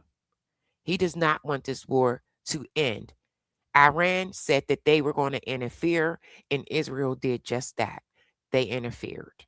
Reduced cadence and volume of strikes from Wednesday. What exactly did the U.S. But this is what happens when you go to war for or with other countries and you have two different objectives and no plan B. and Israel agree to? Reduce cadence, up cadence. Operational issues aren't discussed on Sunday morning on television. What we discussed is that we're going to be in tandem with the president's. That part, you said murder magic tricks been doing that. Exactly. Efforts in the Gulf, and we support the president's effort. I showed a video last week. He literally pumped Trump up to do this. Made him seem like it was going to be easy like Venezuela. And Trump fell for it. Right now, we are pursuing those who are shooting missiles against our civilians. And the Operation Wednesday was targeted. I don't know what Bibi got on Trump, but he got something strong on that man. He got something on him. Against operation centers of Hezbollah. Now, what they do... You dispute those Lebanese government figures of civilian of course. deaths? It's like Hamas releasing figures from Gaza. You know, their health ministry. You're negotiating with the Lebanese government. Absolutely. But sometimes there's this... Last week, they had him sitting at the head of the table like he was the mafia boss. Yeah, Netanyahu in a situation room. Attempt to paint us as, going after civilians. We're going after, in a targeted fashion, the terrorist infrastructure. That's what we focus on. Now, what they do, Margaret, is they put their operation centers, their terrorist centers, among civilians. Mm-hmm. Now, we tell them to get out. I know they did. You said they even hit Russia base. Russia said, don't do that again. I bet they did. They don't always get out, but we do what we can. Yes, Bibi is keeping the war going for regime change. Yep, and to keep out of prison. Yep, because once it stops, he goes to jail. We talked about that last night. Yeah, and they just issued a second warrant for his ass. Hamas does this in Gaza by building their bases within civilian centers. Mm-hmm. Hezbollah does it. And we saw the other day where Tehran sent their civilians out to the bridges and the energy plants so they wouldn't be. This is a crime against humanity. This statement by Netanyahu has many Americans concerned about who's pulling the strings right now, because he said the Trump administration reports to him every single day. Take a look. That's a fact. And I'm going to show a video right after this of him saying it. See, I bring receipts. People call me a liar all the time in here trolling. I bring receipts. The video after this is him saying it. Let's go. During a cabinet meeting, he said this: I spoke yesterday with J.D. Vance. He called me from his plane on his way back from Islamabad. He reported to me in detail, as this administration does. That video, I have him saying this. Every day about the development of the negotiations. In this case, the explosion of the negotiations, the explosion came from the American side, which could not tolerate Iran's blatant violation of the agreement to enter the negotiations. The agreement was that they would cease fire and the Iranians would immediately open the gates of Hormuz. They did not do that. The Americans could not accept that. When you zoom out, this statement becomes pretty concerning. Remember, in the past, Trump was ready to falsely declare victory and take us out of the war. However, Netanyahu and other Israeli officials were concerned about this and did not want it to happen. The U.S. showed up to these talks seemingly ready to negotiate, but now there's been a major change. We're ramping up aggression, and we were very impractical. I agree with you, Aaron. I agree with you. Trump should be a cellmate. I do.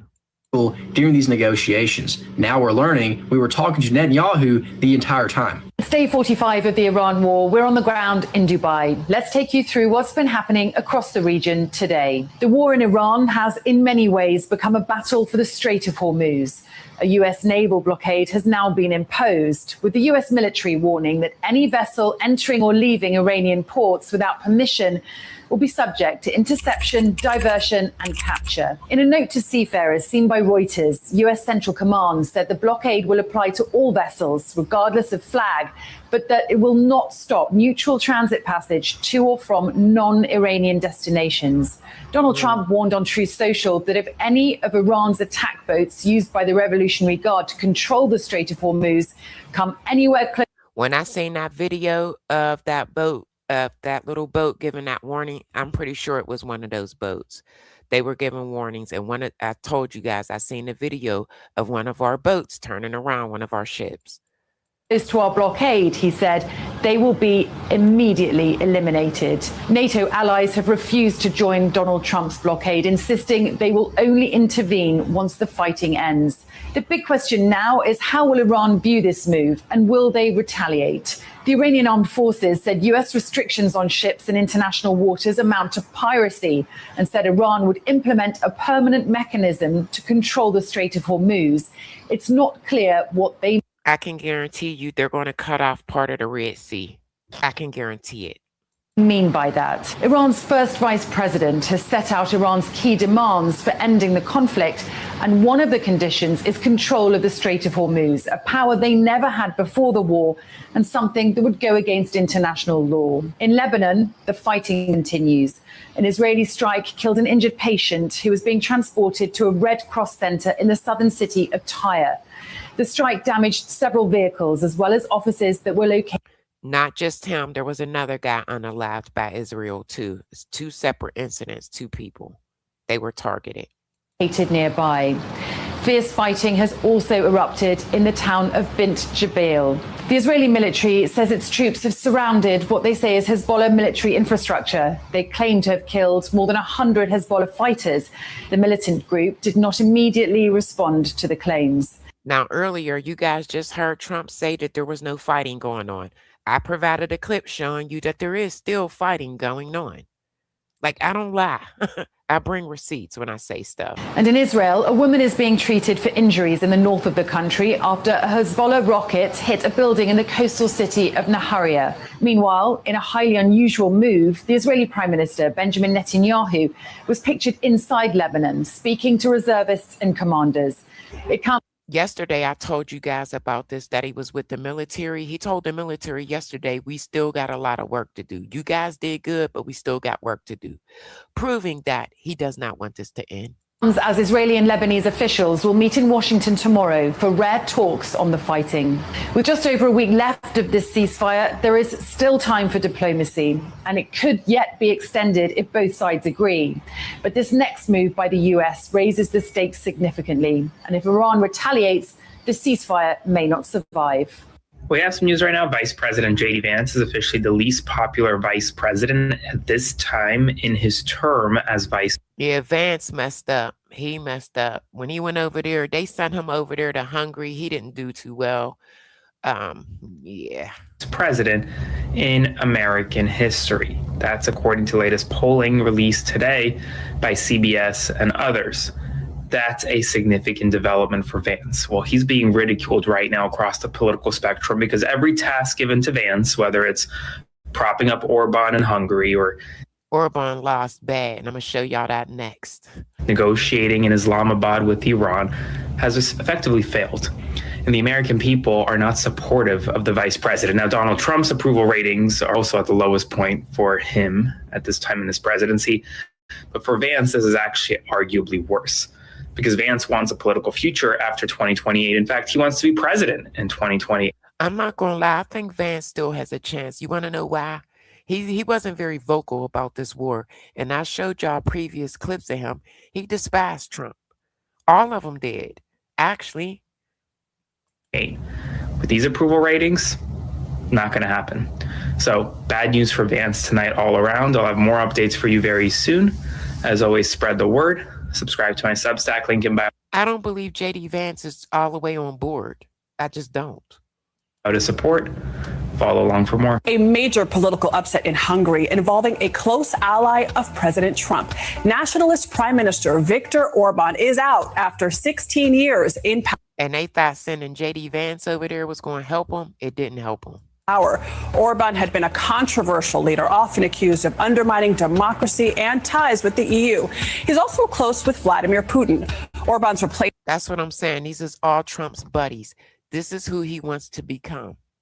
I swear he does. Replacement is pro-EU opposition leader Peter Magyar, who won in a landslide. He now has to deal with a struggling economy, corruption, and frayed relations with European allies. President Trump has just lost his biggest cheerleader in Europe. So who's the guy replacing him? Hungary's new leader, Peter Magyar, is a young, well-dressed lawyer who spent nearly 2 decades as an official inside far-right Prime Minister Viktor Orban's government. But he has now just ended Orban's 16-year iron grip on power. Well, how did he get here? He grew up admiring Orban as Hungary transitioned out of the USSR in the 90s. He reportedly had a photo of Orban on his childhood bedroom wall. Orban at the time was more known here as an anti-communist freedom fighter. But in Listen, Diamond Gang, they party so hard. This next clip, man, they was excited. 2024, after working in several roles as a member of Orban's Fidesz party, he resigned after expressing deep dissatisfaction with what he says was a culture of mass corruption under Orban's leadership. He pitched himself to voters as an insider who knows how a crooked government works and so knows how to undo it. And that strategy has worked. His upstart TISA These are people that our president they're tied to. They were tied to Orban. party won a 2/3 parliamentary majority, an astonishing supermajority that gives him a mandate to dismantle what he calls the authoritarian system that Orban has built here. Magyar said last night that 6 million Hungarians. I don't know why, Aaron. I don't know. It's something about Vance. I feel kind of sorry for him. I don't know why. Went to the polls. Bear in mind, there are only a little over 9 million people that live here, a record turnout. President Trump may have viewed Orban as a strong ally and an ideological soulmate, but he may find areas of agreement with Magyar. Magyar has conservative anti-immigration views. He said in the past that the EU needs strong border protection and that he opposes the redistribution of asylum seekers across Europe. But he has promised to repair ties with the European Union that have been damaged under Orban and undo the corruption that he says has engulfed Hungary. He got a long way to go. He got a long way to go. For nearly 2 decades. Look, he is dancing hard, y'all. Look at this.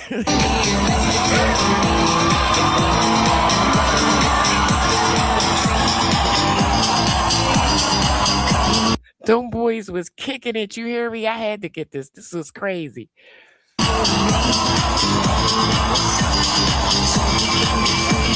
Oh, look at that boy. Oh, y'all look at that boy.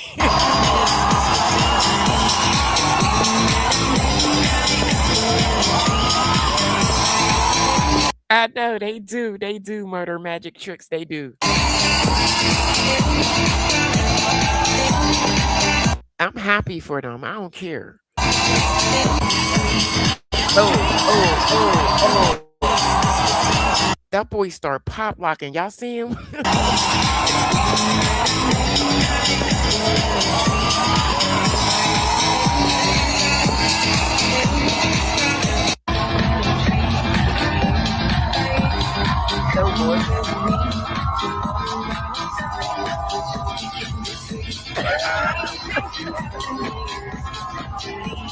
All right.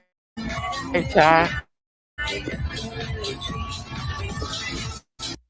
I'm gonna pull up the second video. Let's go. Let's get it. In October 2001, a survey asked Americans whether they approved of military action in Afghanistan.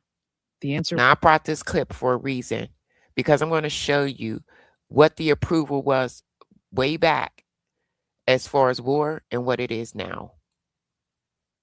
In October 2001, a survey asked Americans whether they approved of military action in Afghanistan. The answer was overwhelmingly yes. In March 2003, they were asked about Iraq. Again, a broad majority were in favor. And on February 28, 2026, the United States and Israel launched a joint attack on Iran. So pollsters asked the same question. This time, the answer was very different. On the first day, approval in one poll stood at just 34%. No U.S. 34%, Diamond Gang.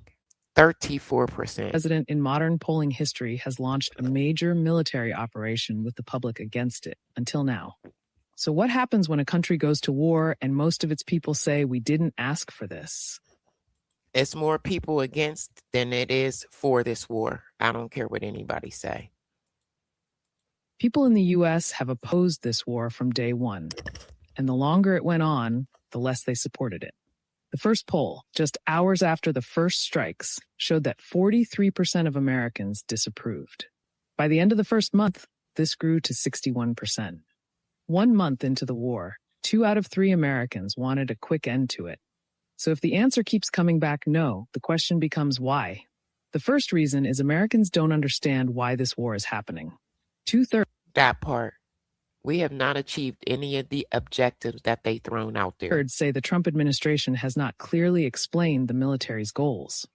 We deserve transparency. We need to know what's going on. The White House said Iran posed an imminent threat. Most U.S. citizens disagree. The second reason, people in the U.S. think this war actually puts their safety at risk. More than half believe Iran will become a greater threat because it's been attacked. That part, and I told you guys they become more dangerous. The third reason, the war has already hit their wallets. Gas has risen by more than $1 a gallon since February 28th. The overwhelming majority expect prices to keep climbing. That belief crosses party lines. More than half say their household finances have already taken a hit. And when asked who deserves the blame for the price hike, 60% pointed at the president. His approval rating for handling the economy has now dropped to a new low of just 31%. He's going to go down in history for this shit. A poll asked Americans whether the war was a good use of taxpayers' money. The majority said no. The question the U.S. is facing is whether that matters, whether the gap between what a And remember, they need $200 billion. They're asking. Government does and what its people want has consequences. Right now, the data says the same thing every week, and the war continues anyway. Triple Trumpers who are just fed up. The war was it. They cannot take Trump anymore. They're so angry because they believed no new wars, no wars in the Middle East, and they just feel betrayed, and they're very, very, very angry about it. Did you not hear my remarks? What happens when even the most compliant MAGA media outlets and pro-Trump figures start turning on the administration because of the war in Iran? Amid Trump's relentless escalation, there's been a noticeable shift inside and beyond the Pentagon press room. A lot of people that was supporting him is no longer supporting him. For the most part, Secretary Pete Hegseth has coasted by with a very pro-Trump set of journalists curated essentially by the administration itself. But even they can't quite figure out how to cover the war in Iran. Sometimes the questions are friendly. One America News, you talked at the That's sad. They have the reporters in fear. conference in Florida on Thursday that there was a 90% missile capabilities degradation and 83% drone degradation. Is there any update to those percentages? Sometimes they're slightly less friendly. Is there a concern of this spiraling into a longer war? Which led to this frosty response. Did you not hear my remarks? The mission for our warfighters, which is what matters to us, is very, very clear. And they're executing it right now violently. Away from the Pentagon press corps, as Trump's so-called deadline loomed, more and more prominent MAGA types started to peel off. But this is a new, different Trump. Just from the public relations standpoint, you don't want your president sounding like a He started off strong, but he's tanking. Marvel comic supervillain. Those people who are in direct contact with the president need to say no. I'm confused. I can't believe we went to this war. When we started bombing Iran, I was like, this can't be true. Of course, we got here because the old Pentagon press corps, reporters from more traditional outlets, walked out last year rather than sign a pledge that would have required government authorization before publishing stories. Most outlets So they wanted control. They wanted control of the outlets, of the media, of the press. refused, and the MAGA press moved in. The New York Times sued the Defense Department, and last month, a judge found the policy to be in violation of the First Amendment and ordered the government to restore press credentials. But Times attorneys say the department is now flouting that order with a new policy which continues to restrict how journalists gather information and what parts of the Pentagon they have access to.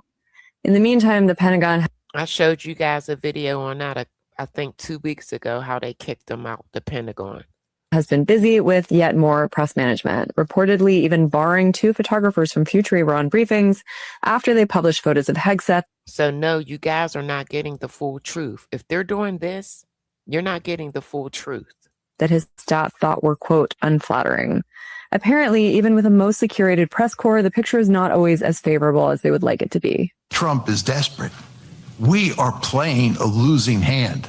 And the consequences of continuing to play that hand are that the global economy will go off a cliff. It will do much more than destroy his presidency. The consequences would be enormous. He knows this. That part. So we can't go up the escalation ladder. And moreover, there's no exit option here. This is the reason why he has those taco moments. Except admitting defeat. That's the only way Trump can get out of this, is to basically admit defeat. And the Iranians are certainly not going to give him an attractive exit option. We have the world's dumbest president. And today we got a really good look at just how dumb he is. Can you articulate what was behind that move that was so important for the U.S. to go into Iran? They have nuclear. They want to enrich what they have. They want to enrich more. As you know, we knocked out with the B-2 bombers. Had we not knocked that out, they would have had a nuclear weapon within 1 month after we knocked out. In other words, had the B-2s, those beautiful B-2 He just started saying that. bombers, totally obliterated their 3 sites. Wait a minute. We had to attack Iran this year, a month and a half ago, to stop them from getting nuclear weapons. But then he keeps talking and he says, we already obliterated their nuclear sites with the B-2 bombers, he says. That was last year. So we already wiped out their nuclear program. But now we had to go back in again and wreck. I'm just showing you guys why there's a shift, why people, they're done with the MAGA. They're over this. They're over it. The world's oil supply and double your gas prices and bill American taxpayers for another $200 billion for this war to stop Iran's nuclear program, which we had already obliterated. He can't even get his story straight. I just think you guys aren't paying attention to what's actually happening right now across the country and the experience of the average American, and also in elections that we have been having since 2024. Every prominent Democrat, save for Kamala Harris and from what we've heard from Joe Biden, has talked explicitly about mistakes that were made throughout the Biden years, talking about open border problems and how that wasn't addressed on time, media strategy problems, telling people, no, your wallet is fuller than you think it is, or we have a faster recovery than everyone else in the G7, so you should be thankful for that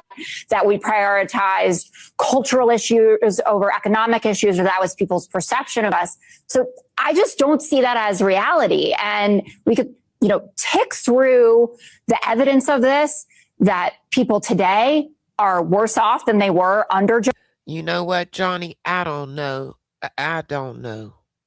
Joe Biden, that they feel it, that inflation report, bad, going up a percentage point over the course of the last month. The Michigan consumer It's a temporary spike. Maybe it is, but well, sure. But let's say, but this is the thing. We already lost for that. Yeah. And this is what happened on CNBC this morning, and why Joe Kernan was embarrassed and Andrew Ross Sorkin jumped in to say, Pete's just giving you the facts on the ground. We lost and we learned lessons from it. And that part right there. These people and their egos, this is crazy. And saying that this is just temporary, it's temporary because of a choice that the president made, that he doesn't have the backing of the American people. Secure the people from nuclear weapons. And I would just note, no evidence that there was food inflation. Food inflation was flat. Medical. I just wanted to show you guys how both sides go back and forth about this. Care costs declined. Used car prices if you want to say this is good, okay. GDP Q4 revised down 2 days ago to 0.5%. The consumer sentiment index, lowest in history. They've been tracking it since the 1960s. We're winning elections everywhere. School board seats in Missouri, state Supreme Court seats in Wisconsin. And that's true. The Democrats, they're flipping seats. They are. Wisconsin. You know what's going on. You pay attention to this just as much as I pay attention. A whole civilization will die. Now we're going to get into NATO and how they feel, and gang, when I bring this to you, it's in chronological order. So we will go back to the Pope again. The situation with the Pope overshadowed everything today. Tonight. Words I never thought I would hear from an American president. But Trump said that there were going to be a gang of other countries helping us block the straits, and that's just not true. I'm going to let you hear from NATO themselves again. And though Donald Trump thankfully didn't follow through this time, these words are a stark reminder of how reckless, immoral, and completely outside the bounds of international law this president is. Regrettably, he is no friend of the United Kingdom. He's no leader of the free world. He is a dangerous and corrupt gangster, and that is how we must treat him. So I'm going to tell you this. I wouldn't be surprised, but I truly believe that eventually a warrant will be issued through international law for war crimes. I really do. Prime Minister advised the King to call off his state visits to Washington before it's too late, because I really fear for what Trump might say or do while our King is forced to stand by his side. I went back and forth with someone in the chat yesterday. They said, what war crime did he commit? That threat alone is a war crime. The Geneva Convention, that is a war crime. It falls under that. Put His Majesty in that position. And when it comes to Trump's latest cunning plan to blockade the Strait of Hormuz, that will only escalate this crisis and jeopardize the precarious ceasefire. So it's right that the UK is not joining Trump. And I welcome the Prime Minister convening a summit to offer. So you guys heard it. They're like, no, no, and no. We're not helping. Trump has alienated us. But an alternative to Trump's. We must work with our reliable allies in Europe and the Commonwealth and our partners in the Gulf to bring this conflict to an end and keep open the Strait of Hormuz. That is critical for tackling the cost of living crisis that is getting worse and worse for people in the UK. With petrol prices now up by more than 25p a litre and diesel up 49p since Trump started. No, NATO will be next. You'll see. To this war, cheered on, let's not forget, by the leader of the Conservative Party and Reform, does the Prime Minister recognise that families and businesses can't wait months for the government to step in and help? So will he use the windfalls the Treasury is getting from higher fuel prices to cut the cost of living and keep the economy moving, with action to slash bus fares and rail fares and cutting fuel duty by 10p today, bringing down the price at the pumps by 12p a litre? In relation to the language. Okay, here we go right here, Diamond Gang. About destroying a civilization. Could I really be clear with this House? That was wrong. A threat to... They are saying they will only step in once it's over. Iranian civilians in that way is wrong. These are civilians, let's remember, who've suffered immeasurable harm by the regime in Iran for many, many long years. And that's why they're words and phrases that I would never use on behalf of this government, which is guided by our principles and our values throughout all of this. Mr. Speaker, I can confirm today that together with President Macron, I will convene a summit of leaders this week. And I showed you guys, they had a serious bromance, him and Trump. They were super cool. They were close. That's done. Their relationship is done. To drive forward the international effort we have built in recent weeks, bringing together dozens of countries to ensure freedom of navigation in the Strait of Hormuz. The summit will be focused on two things. First, diplomatic efforts to bring pressure to bear for a negotiated end to the conflict and for the strait to be opened. Second, military planning to provide assurance to shipping as soon as a stable environment can be established. And let me be very clear, this is about safeguarding shipping and supporting freedom of navigation once the conflict ends. Because whilst the ceasefire between the US, Israel and Iran is undeniably welcome, it is also highly fragile. And that part, if it ends and when it ends, they will still need others. It's still going to be risky, period. The region remains on edge, and a lot of work is required to reopen the Strait of Hormuz, to de-escalate the situation, leading to a sustainable ceasefire. In pursuit of that goal, we call for Lebanon to be included urgently in the ceasefire. Diplomacy is the right path, and I welcome the talks taking place this week. So they feel like Lebanon should be included as well. I think so too.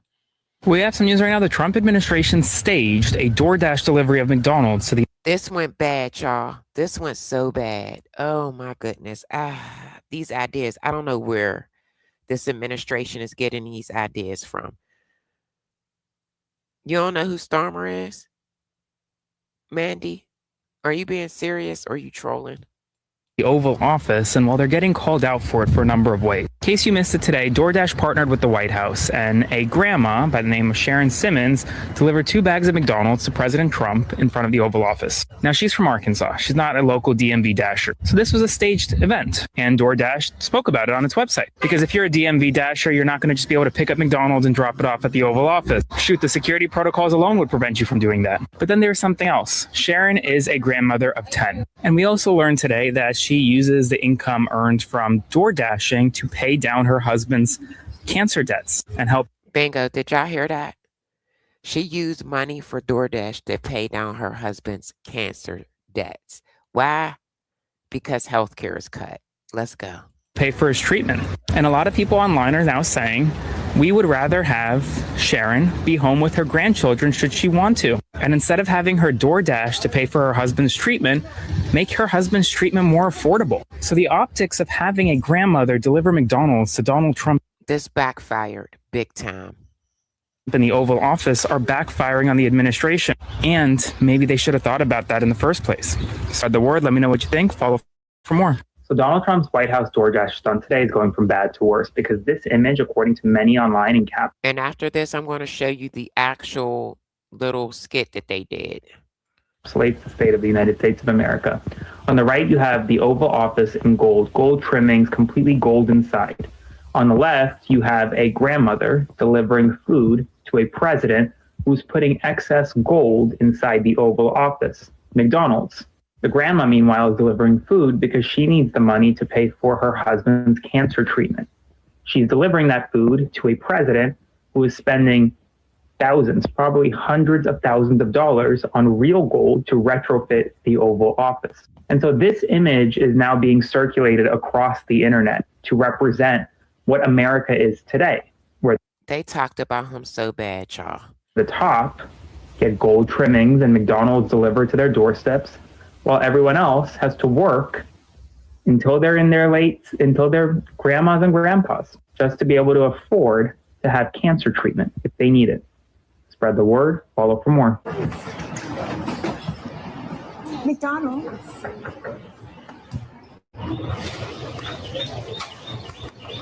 Nice to see you. Nice to meet you. And they actually thought that this was a good idea, y'all. DoorDash, want to record you, Mr. President? That's very nice. Look at this. This doesn't look staged, does it? They're all your favorites. That's right. These are good. DoorDash is doing a good job.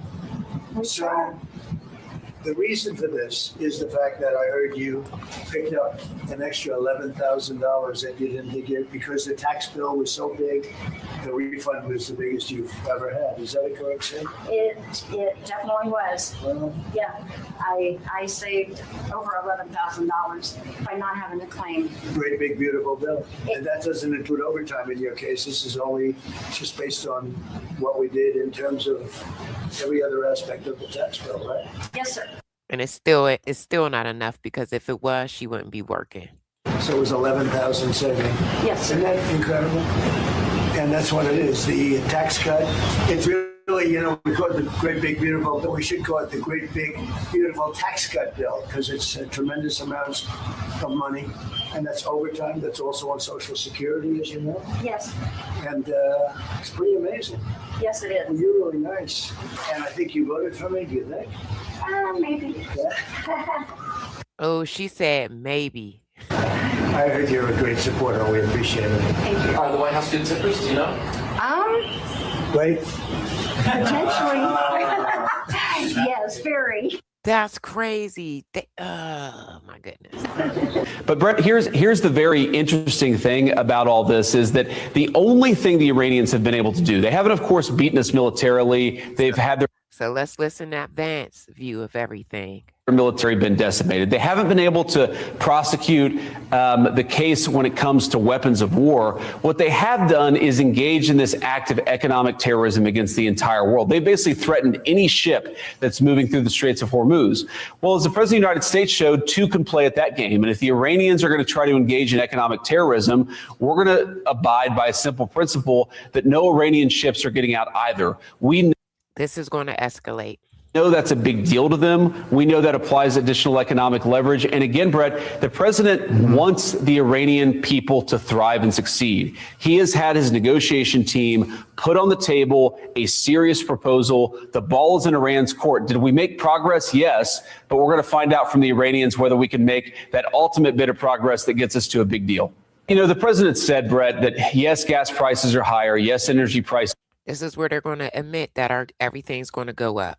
Are higher. First of all, they're higher from a baseline where we've never had the terrible energy prices that we had of the last administration. So we come at this from a position of strength. But Brett, absolutely, we know the American people are hurting. That's why that we're negotiating so aggressively to try to get the energy prices to come down. We're going to keep on working at it. I do think that we're at a place where we've accomplished our.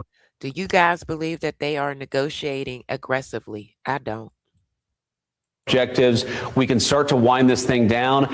I'd much rather wind this thing down with a big successful negotiation. But regardless, the president said this is not going to go on forever. That part, Spirit. That's never his intention. And I think because of that, the energy prices, while painful, are not going to be around forever. Pope Leo has expressed problems with the. Now, listen, I just showed y'all a video of Trump saying that he was a doctor helping everyone in that picture.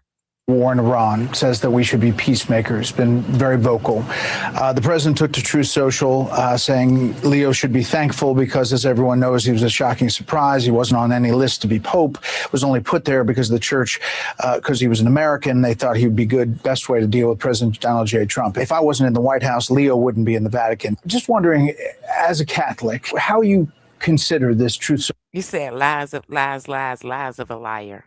Social post, and then the post of the picture, which a lot of people took as the president posting a picture of himself as Jesus. He later said that he posted it as thinking as a doctor saving people. I thought, did that picture look like a doctor saving people, y'all? I still can't believe he's going to say it again. Y'all ready? Y'all ready to hear this? I showed this earlier. Let's go. It was me as a doctor and had to do with Red Cross as a Red Cross worker there, which we support. And only the fake news could come up with that one. But it really caused a kerfuffle, Mr. Vice President. I'm just wondering what you make of all of this and whether. Again, I got to hear him say he was a doctor. That AI picture does not look like a doctor. Truth Social post, and then the post of the picture, which a lot of people took as the president posting a picture of himself as Jesus. He later said that he posted it as thinking as a doctor saving people. I thought it was me as a doctor and had to do with Red Cross as a Red Cross. Did y'all hear that lie? Like, people they were so upset with me because I said Trump lies. He just told y'all a lie right to your face.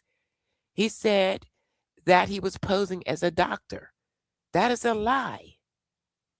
Cross worker there, which we support, and only the fake news could come up with that one. But it really caused a kerfuffle, Mr. Vice President. That was embarrassing. That's a lie an 8-year-old would tell. This is one more time, y'all. I swear, and I promise I ain't gonna do it no more. That blew my mind. That blew my mind. Let's go. Just wondering, as a Catholic, how you consider this Truth Social post, and then the post of the picture, which a lot of people took as the president posting a picture of himself as Jesus. He later said that he posted it as thinking as a doctor saving people. I thought it was me as a doctor and had to do with Red Cross as a Red Cross worker there, which we support. And only Diamond Gang, I can't make this shit up. I can't make this shit up. the fake news could come up with that one. But it really caused a kerfuffle, Mr. Vice President. I'm just wondering what you make of all of this and whether it's what you think of this back and forth with the church. Well, first of all, Brett, I think the president was posting a joke. And of course, he took it down because he recognized that a lot of people weren't under. Did y'all hear that? This is insane. This is the insanity of it all. The excuses. Understanding his humor in that case. I think there's nothing funny about mocking Jesus. There's nothing funny about that. The president of the United States likes to mix it up on social media. And I actually think that's one of the good things about this president is that he's not filtered. He doesn't send everything through a communications. He needs to be filtered. He needs to be filtered. Y'all need to take his phone. Professional. He actually reaches out directly to the people. You know, when it comes to the disagreements with the Vatican, look, we're going to have disagreements, Brett, from time to time. I think it's a good thing. Disagreements or threats. He threatened the Vatican. He said they better fall in line. He told the Pope and them they better fall in line. That's not a disagreement. That was a threat. Actually, that the Pope is advocating for the things that he cares about, but we're always going to have disagreements on matters of public policy, or I should say, sometimes we're going to have disagreements on matters of public policy. The Pope has been critical of our immigration policy, but ultimately the immigration policy of the United States is set by Donald Trump. The Pope is going to have disagreements on other issues. We can respect the Pope. We certainly have a good relationship with the Vatican, but we're also going to disagree on substantive questions from time to time. I think that's a Diamond Gang, I will say this again. All opinions here will be respected, but when you become disrespectful, my mods is vicious and they will snipe you and get you up out of here. Don't disrespect me or my chat. Totally. We have some news right now. Donald Trump is excommunicating MAGA influencers and other members who did not support his Jesus posts, even though. So now he gets mad at everybody for not supporting that bullshit. He had previously invited these folks to the White House. They're kind of experiencing what happens when you don't support everything the president does. Latest one, Riley Gaines, who has made headlines for attacking trans athletes, appears on Fox News regularly, went to the White House. The president has praised her in the past. Well, now when asked if he took down the post because of Gaines and other criticisms, President Trump said, no, I didn't listen to Riley Gaines.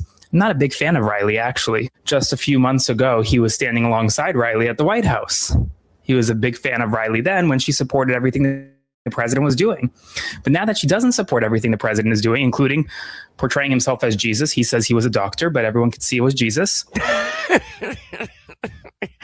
Now she's no longer part of the inner circle and no longer has the support of the president of the United States. As always, spread the word. Full updates on my Substack, linked in bio. Subscribe for free. Follow along for all the news you need to know about. I just got off the phone with President Listen, he doubles down on this. He doubles down on it. Trump, who is doubling down on his condemnation of Pope Leo XIV. No, you don't. You don't have to agree with me. You feel free to disagree. Just be respectful. President telling me that the Pope is wrong on the issues, in his words, that he should not be getting into politics. And then he said this, quote, I think he probably learned that from this. The president also told me that he decided to make that lengthy post on Truth Social, where he lashed out against the Pope after watching our interview on 60 Minutes on Sunday night. I asked President Trump whether he thinks Pope Leo I, U.S.-born Pope will come to America during his presidency. And President Trump told me that President Trump.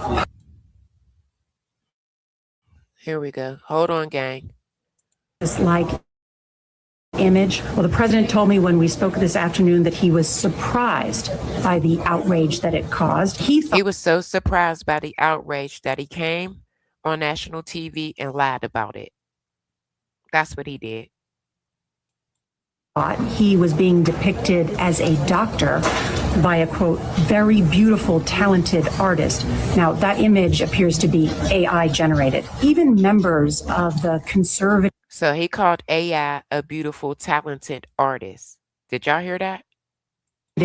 Christian right were outraged by that image. But it's clear the president heard that message because he took the post down. How can this be normal? How can people of goodwill not be appalled by such rhetoric?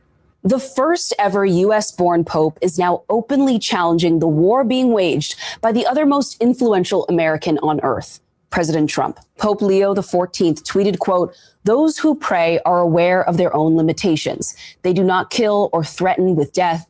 Instead, death enslaves those who have turned their backs on the living God. Enough of the idolatry of self and money, enough of the display of power." He even took the extraordinary step to call on people to contact their elected leaders to advocate for peace. A Trinity College Dublin professor. This is what Trump is mad and upset about. This is what he's mad about. Professor told MS Now the Pope's appeal to people to call their representatives are, quote, the equivalent of the nuclear button for the Vatican. The war must have a just cause. In other words, it can only be used to protect innocent lives. It also needs to be waged as a last resort. The criteria of the just war is that you don't have wars of choice. Wars of choice by their And this, in my opinion, was a war of choice. Let's go. very definition are immoral and cannot be waged and cannot be justified. The just war doctrine also goes further than and says, even in a just war, not everything goes. And so there must be great care taken to protect civilian populations, to protect civilian infrastructure.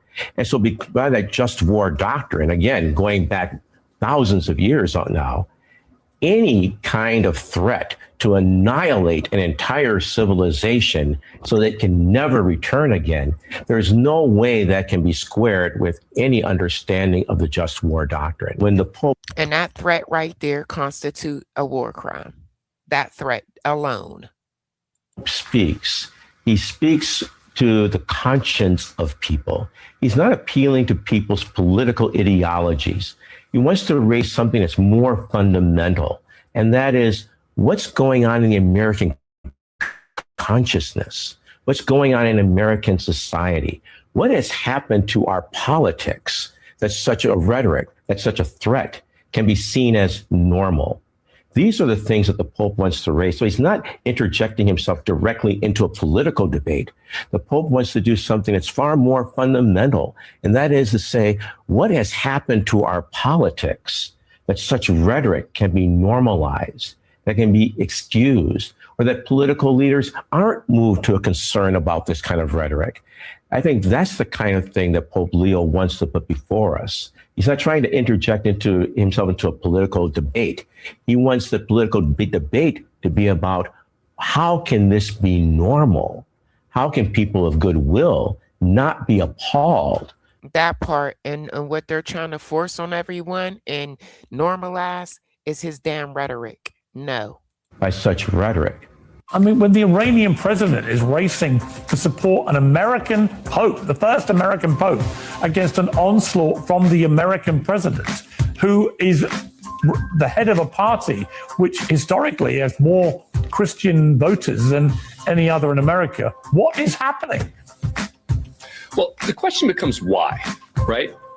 Why would he do this? Right. And look, you'll have some people on the right who will say, well, we disagree with what the Pope says. Well, we support the president's actions and the Pope doesn't. Okay. And that's fine, but don't do no crazy mess like that. Like, who the hell do you think you are?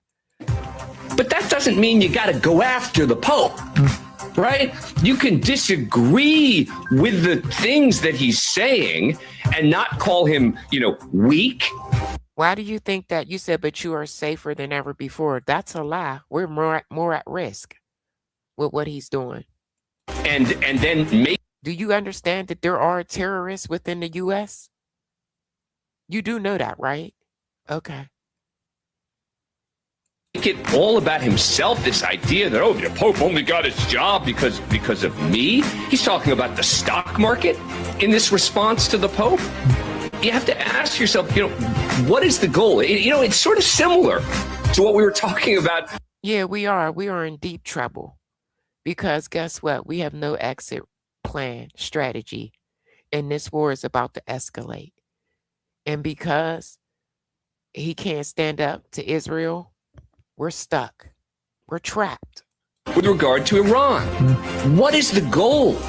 What are you trying to achieve? Why are you doing it?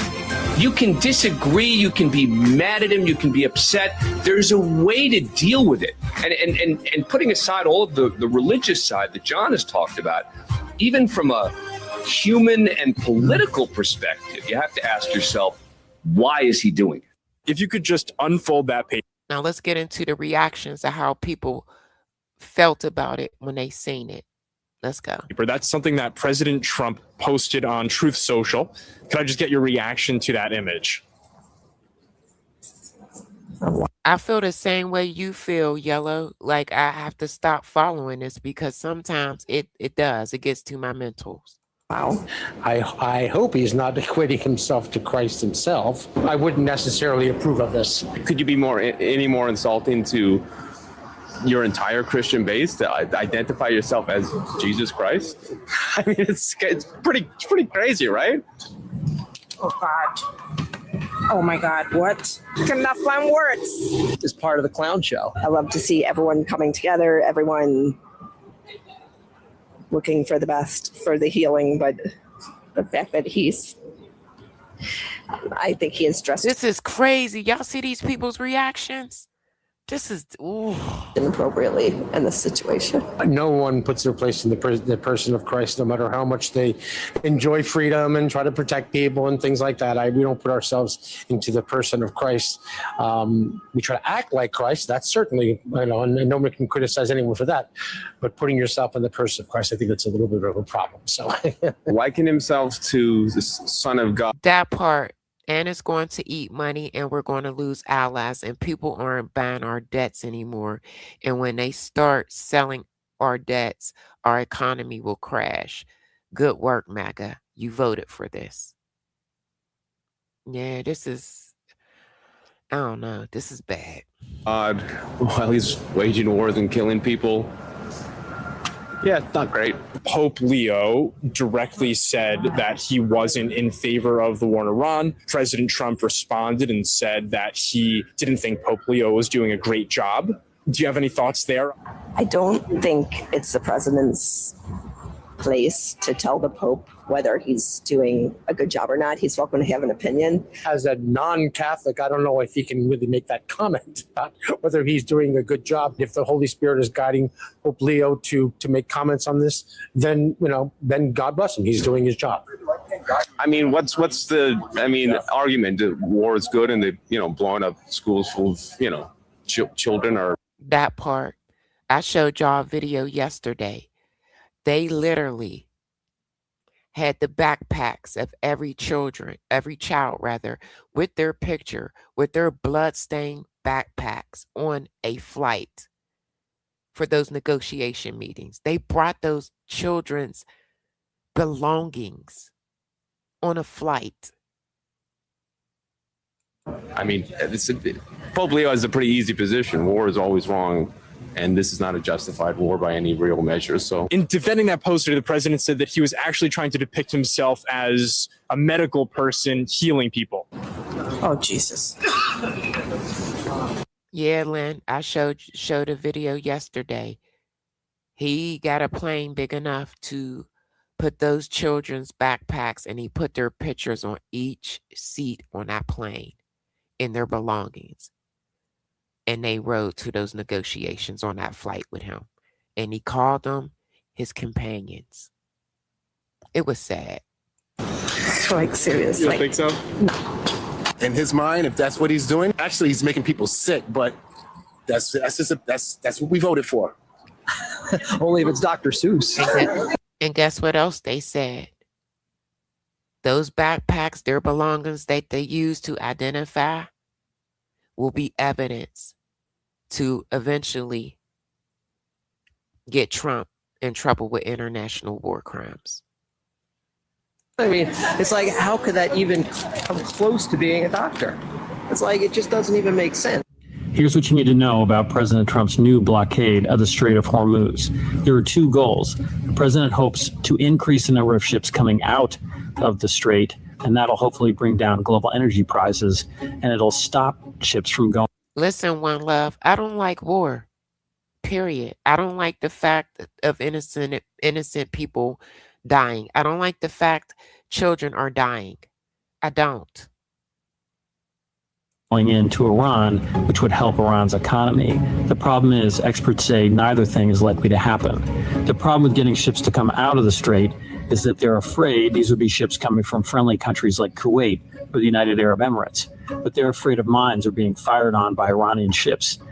Diamond Gang, I haven't asked y'all in a good while. Could y'all tap the like for me, please? And thank you. Keep me up in the algorithm. Please subscribe to the channel. I give war updates almost daily. I rarely take a day off, and it takes me all day to put these videos together. I don't care about a Cash App, Super Chat, Super Sticker. All opinions will be respected as long as you are respectful and you can have an opposing opinion. Right now, there aren't enough U.S. Navy ships to actually escort tankers out. And the other goal, to pressure Iran by blocking ships from getting to Iran, that might not work either. Iran isn't really dependent on oil sales, on oil tankers going in and out of their ports anymore. They've diversified their economy. So they're likely to remain defiant and not give in. You hear that? They're more likely to stay defiant, okay? They're finding other means and ways. Into President Trump's demands. We'll see what happens in the days and weeks ahead, but this is another big gamble by the president, and it's not clear if it will pay off. Donald Trump's naval blockade of the Strait of Hormuz has begun. Here's how it works. The president said the U.S. would attack. Let's take a look at it. Let's take a look at his blockade and see how it's going to go down. Any Iranian vessel that approaches U.S. ships in the waterway, using the same tactics as it did against alleged drug-running boats in the Caribbean Sea in recent months. The aim? Strong-arm Tehran to unblock a vital transit point for oil and gas that's been effectively closed since U.S.-Israeli strikes began in February. And remember, right now, it's only our Navy over there. There's nobody else helping us. Iran's near-total closure of Hormuz has proved an exceptionally effective weapon, sending oil... Yesterday, he said that there was going to be other countries to join us. They're not there. That was a lie. Prices above $100 and threatening a fresh inflationary cycle across the world. Tehran has also been able to impede others while keeping its own shipments flowing, much to Donald Trump's frustration. If successfully enforced, a blockade would prove extremely painful for Iran, which relies heavily on its oil exports. U.S. assets in the region. Now, you see how I got different opinions. The man prior to said they don't really need it because they found other ways and means. This man right here is saying that they need it. Include the USS Tripoli, an amphibious assault warship that carries 3,500 sailors and Marines, in addition to stealth fighters. But the exact shape of the blockade remains unclear. Iran has shown it can inflict major economic pain while being under attack, and Tehran has threatened to target all ports in the Persian Gulf if its own shipping hubs are threatened, potentially deep. I'm telling you guys, when I come back tomorrow, I guarantee you within the next few days, they're going to block off another part. They're going to block off part of the Red Sea. I guarantee it. Opening of regional crisis. As the standoff over Hormuz... When the Houthis entered the war, that was their original. They were going to do that, and they ended up not, but they will. I think they were going to save it for this day right here.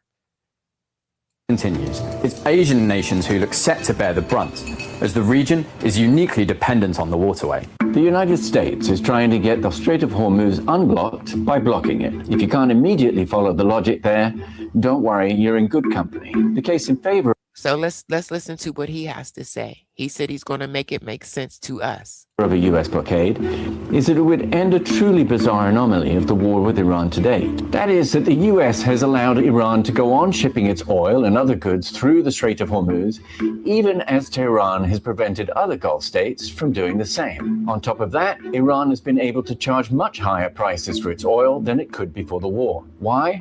Well, partly because crude prices have risen for all producers, but also because Donald Trump had eased the sanctions that previously had... Remember that he eased the sanctions off of Iran and he eased the sanctions off of Russia. Okay, let's get it. Forced Iran to sell its oil at a discount. He wasn't being nice. He was trying to keep a lid on those crude prices. But remember when he said, go ahead and sell what you got, they said, we don't have anything to sell. Y'all remember that?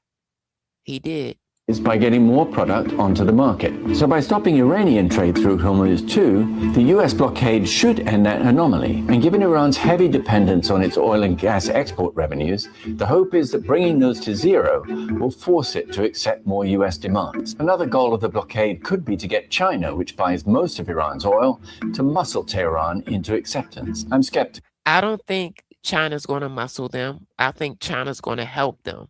I really do.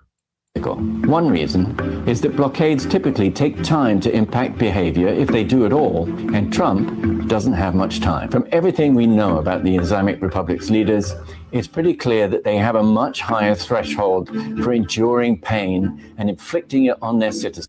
That they do. They've been planning for this for over 47 years, and we only planned, what, a couple of months, maybe a couple of weeks to go to war with them? Than do Americans or the rest of the developed world. So the men in Tehran seem unlikely to blink first. Instead, they're threatening to retaliate against the ports of other Gulf. So all three videos that I just showed, giving their own advice about blocking the straits, basically said that Iran is not going to budge. And I believe that to be true. They're not going to budge. States. And that probably means a U.S. climb down and more talks or a return to military escalation. And I believe military escalation. I want you guys to hear this about Israel. Please hit the like. Get me to 150, please. We're getting some breaking news on why the negotiations in Pakistan between the United States and Israel actually failed. According to the foreign minister, Saeed Abbas Araghchi from Iran, we are disappointed with how the U.S. behaved. Netanyahu's call to Vance during the meeting shifted the focus from U.S.-Iran. Did y'all hear that? So while they were meeting, Bibi Netanyahu called J.D. Vance and shifted everything. Let's go. This is what I'm saying. Israel was all in the goddamn way. On negotiations to Israel's interest. And then we have Benjamin Netanyahu coming out and bragging in Hebrew that J.D. Vance called him immediately once the negotiations had. Didn't I tell y'all that? Didn't I tell y'all that? The video is in this. It's coming up after this. Netanyahu said that we check in every day with him like he is running the show. Okay? And like the U.S., we do what they want. Don't believe me, just watch. Broken down, and he was on his way back to America to give him a report. And he then brags that... Let me take it back. I'm gonna shut my mouth and let y'all hear it clearly. He called them on the phone. Let's get it. Guys, we're getting some breaking news on why the negotiations in Pakistan between the United States and Israel actually failed. According to the foreign minister, Saeed Abbas Araghchi from Iran, we are disappointed with how the U.S. behaved. Netanyahu's call to Vance during the meeting shifted the focus from U.S.-Iran negotiations to Israel's interest. And then we have Benjamin Netanyahu coming out and bragging in Hebrew that J.D. Vance called him immediately once the negotiations had broken down and he was on his way back to America to give him a report. And he then brags that that's exactly what Donald Trump and J.D. Vance do every day. Didn't I tell y'all this earlier? I don't know why y'all don't believe me. Please hit the like. I'm 9 away from 150. Like I keep telling y'all, Israel is running this show. Report to him, not the American people. They're throwing it in our face, guys. And so when our sons and daughters are being drugged over there to die for Israel, just remember this video. Share it with everybody. This story needs to get out there. I spoke yesterday with... Here he go, bragging. I told y'all earlier I had this video. He is bragging that we report to them every day. This is crazy. Netanyahu says the Trump administration reports directly to him on a daily basis about Iran. Who's running this show? Us or them? It looks like Israel's running the show. I need 4 more likes. Let's go. Vice President J.D. Vance. He called me from his plane on the way back from Washington. He reported to me in detail, as the people of this administration do every day, on the development of the negotiations. According to new reports, Benjamin Netanyahu's corruption trial has been delayed yet again over concerns for his safety. Take a look. The Shin Bet chief has told court authorities Netanyahu can't give a testimony in this criminal trial because Iran might try to hurt him during it. The state prosecutor. And they just issued a second warrant, but I showed y'all when I come with receipts.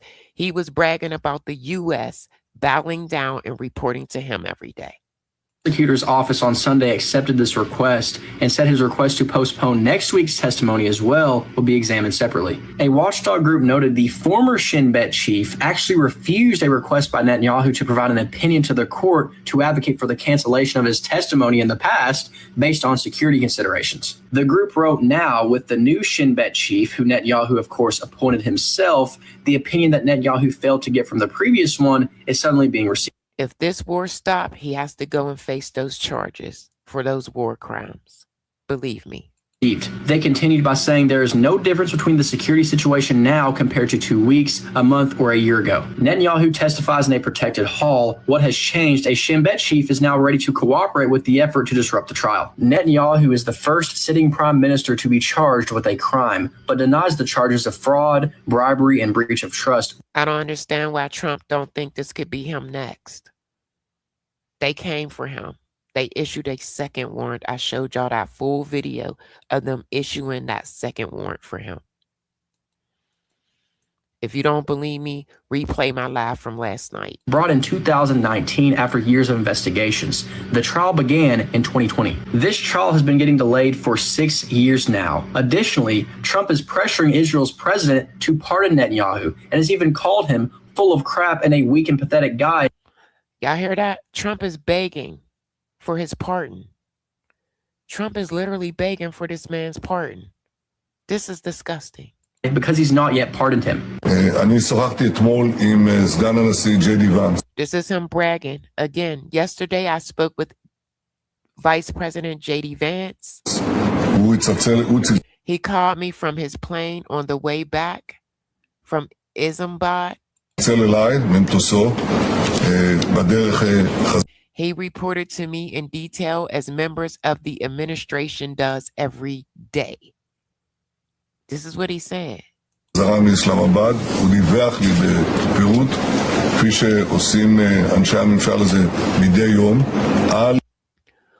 the development of the negotiations, in this case, I can't see it. I can't see it. The extortion or something, I don't know, of the negotiations. The explosion of the negotiations. Sorry, gang. The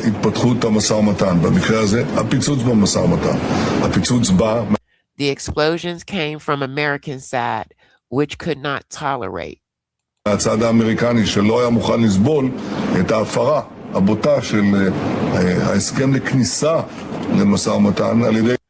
The blatant violation of the agreement to enter negotiations by Iran. Here he go, instigating shit. Since Iran violated the rules, President Trump decided to impose them of the blockade.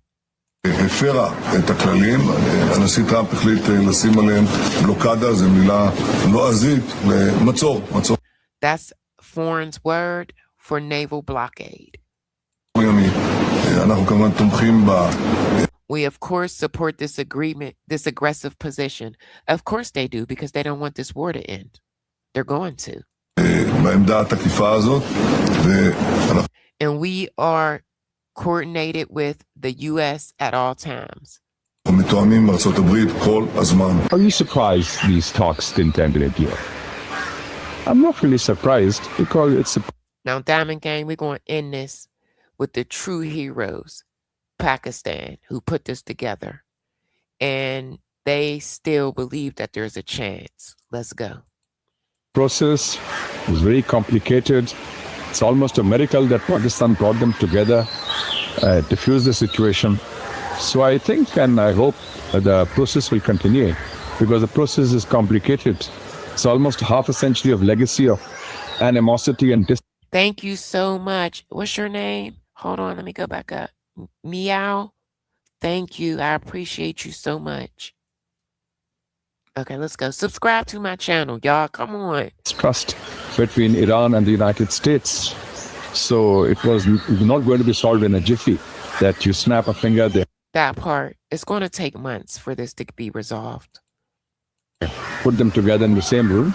But I think that both sides seemed serious and sincere. They wanted to clinch something substantive. Both sides have essentially said the same thing, that the demands on each side was unreasonable. Shouts out to Pakistan. You gotta love these guys. I would see it more as a pause, as some sort of a stalemate before we go to the next round. Because the failure is not an option. Otherwise, it is going to be what this used to say in the Cold War, MAD, mutually assured destruction. The war is unwinnable. You hear what he said? Failure is not an option. They doing overtime to make this happen, to get this resolved. For America, Iran has a chokehold on the global economy and energy situation. So you've got to find a way out. And the way out is sitting across the table. This is nearly 50 years of this bitter rivalry between the U.S. and Iran. Diamond Gang, we are seeing history in the making. You understand? Our kids. Thank you, hippie. You are. You're subscribed. I know it. This is history in the making. Our kids will read about this. Are we at the And it's good to see you. I'm happy to see you. precipice of the deal or something far worse? I feel we are at the precipice of a deal. Maybe I'm being an optimist. I see the glass is half full. But the very fact that the notion that 48 hours before the talks commenced, there was talk of wiping out civilizations, and there was a talk of obliterating, of crushing the language being used from Washington, that is. And suddenly they all gathered together willingly, voluntarily, with the pushing and prodding of Meow, thank you. I appreciate you so much, baby. Anybody that subscribe to this channel, welcome. Pakistan. So that shows that both sides have an intent or a desire and the willingness to give peace a chance. And that's the key thing. I love that. I love what he said. Listen, y'all know that I'm going to be back on it tomorrow. Thank you. I love y'all. Look, I love my gang. I love my Diamond Gang. That part, peace, love, life. Thank you for everybody that's subscribed. I'm doing 2 live streams at the same time. If you guys didn't notice, I have one on StreamYard, and then I'm here in the vertical world. I love the vertical world. I love this overnight shift. I used to go live in between 8 p.m., 9 p.m. East Coast time. Lately, I've been doing these late night lives, and I enjoy it. This crowd is a little different, okay? And I enjoy you guys. Does it get wild in here? Absolutely. But it's just something about this crowd. It's just lit. And I get a lot of love. But soon, eventually, I will be straying away from doing the vertical so much. I'm not making money over here. I'm going to be honest. I make more money when I'm able to run my ads. And I can't run my ads consistently during the vertical lives. I can only do it through StreamYard horizontal. So I'm trying to get more people to migrate over there. But until then, you guys will see me. Okay? I want to say shouts out to my subscribers. Shouts out to my new subs. I am so happy. Shouts out to my beautiful moderators. Thank you so much. And let me take a couple comments. I appreciate you guys for engaging. I love reading comments. I don't care. You can have a different opinion. We could agree to disagree. Thank you. And I'm okay with that. I just ask for you guys, please not to be disrespectful, misspell curse words. I'm all right with you being passionate about how you feel. You have that right. But when it becomes disrespectful, then I have to remove you. And I don't like to do that. So I appreciate you. Oh, no, no, no. It's all good as long as you found me. You hear me? But let me take some of these comments. Put the StreamYard link in the description. Yup, that's what I could do. That's a good idea. Because I was like trying to think of a clever way to do it. And I was like running into a brick wall. Because the vertical side, somebody asked me the other day, what is horizontal? And I'm like, okay, they're part of the vertical world where they don't even come to that side. So I was trying to think of a clever way I could do it. You said you will not be about to see the link if you're on the... Oh, hey, Peanut, what's up? What is you doing up, girl? They should be able to see the link in the description box. I just got to make sure I put the right one in, I think. We're going to figure it out. That I know. I have to figure it out.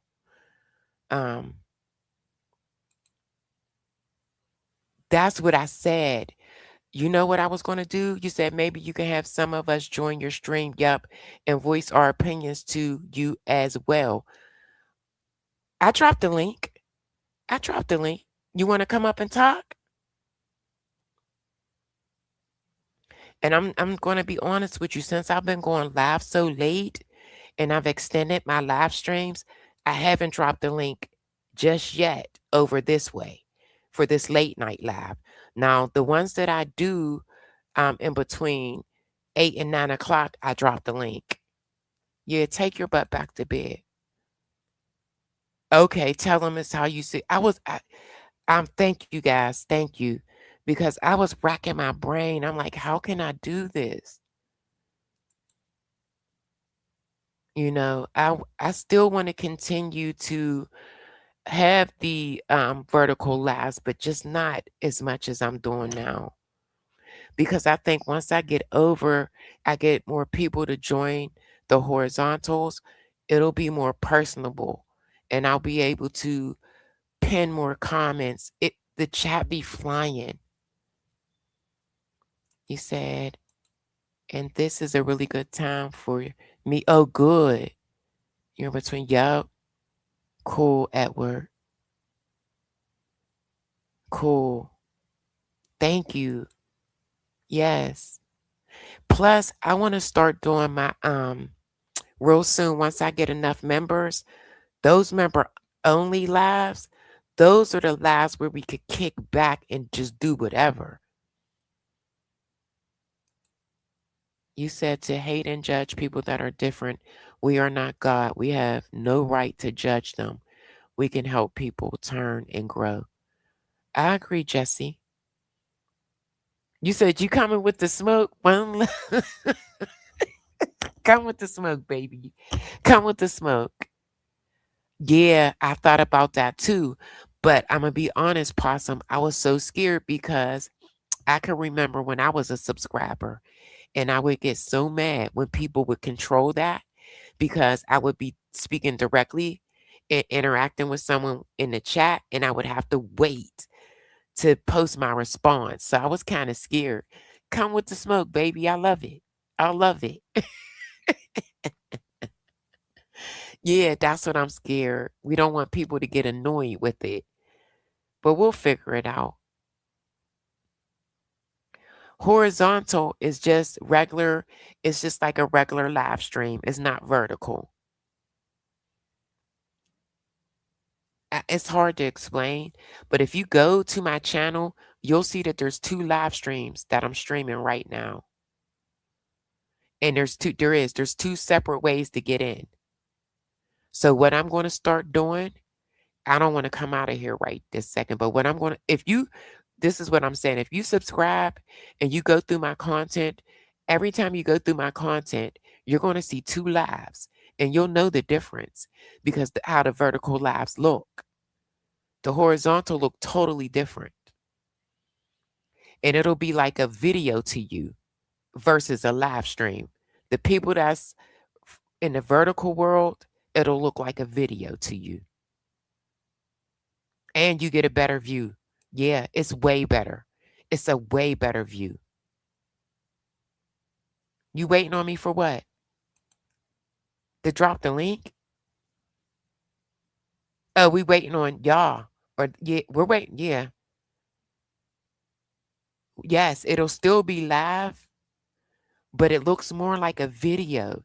You know how you go through YouTube and you'll watch a video? It looks more like that, but you'll still be able to live chat. Right, yup. That's the best way to explain it. Horizontal is for a laptop, vertical is for a phone. However, you can still look at horizontal live streams through your phone. Yes, you'll still be able to comment just like you do now.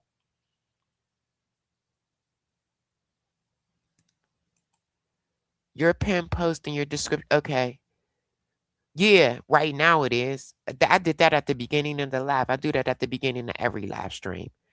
But what I'll do is my next live stream, I will pin that vertical live stream in there. Okay. Yeah, you can. So do I. I watch horizontal lives on, yeah, but they are truly designed for that. Horizontals, they're designed for laptops, but you could watch them on your phone. But you could watch them on your phone. You can still watch my horizontal on your phone. You can.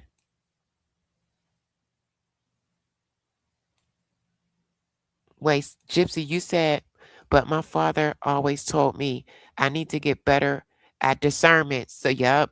So we have to be able to determine if someone is good or bad and if we should be around them. That's key thing, discernment. On my life, that is key thing. And I'm going to tell you right now, my discernment has been off at times because I want to see the good in people. You know what I'm saying? So I automatically give them that chance. So my discernment has been off about a lot of people. I have a bad habit of feeling sorry for people. So, but all right, Diamond Gang, I promise you guys, I will put the link to my vertical live. My horizontal live. I will pin it, okay, before I start the live. And I can't wait to see you guys tomorrow. So keep your notifications on and stay safe and have a good night, Diamond Gang. Thanks for everybody that subscribed. All right, y'all. It's almost 2 a.m. I got to get out of here. Good night.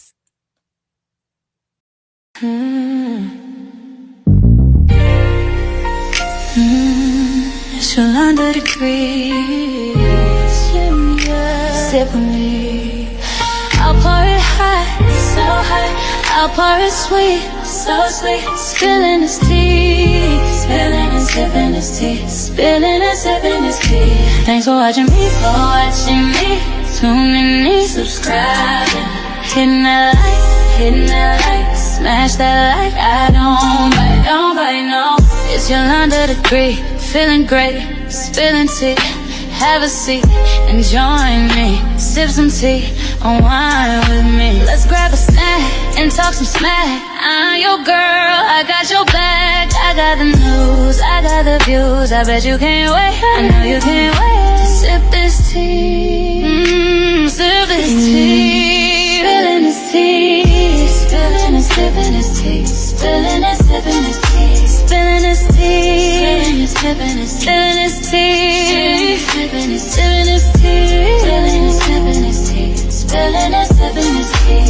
Thanks for watching me, tuning in, subscribing, hitting that like, smash that like. I don't bite, no. It's Yolanda the Great, shining bright, set the stage. Hollywood dreams, red carpet scenes, glitter and glow, the secrets I know. Drama with flair, I serve it rare. I got the scoop, I got the proof. I know you can't wait, so come and escape and sip this tea, sip with me. Spilling this tea, spilling and sipping this tea, spilling and sipping this tea, spilling this tea, spilling this tea, spilling this tea, spilling and sipping this tea, spilling and sipping this tea.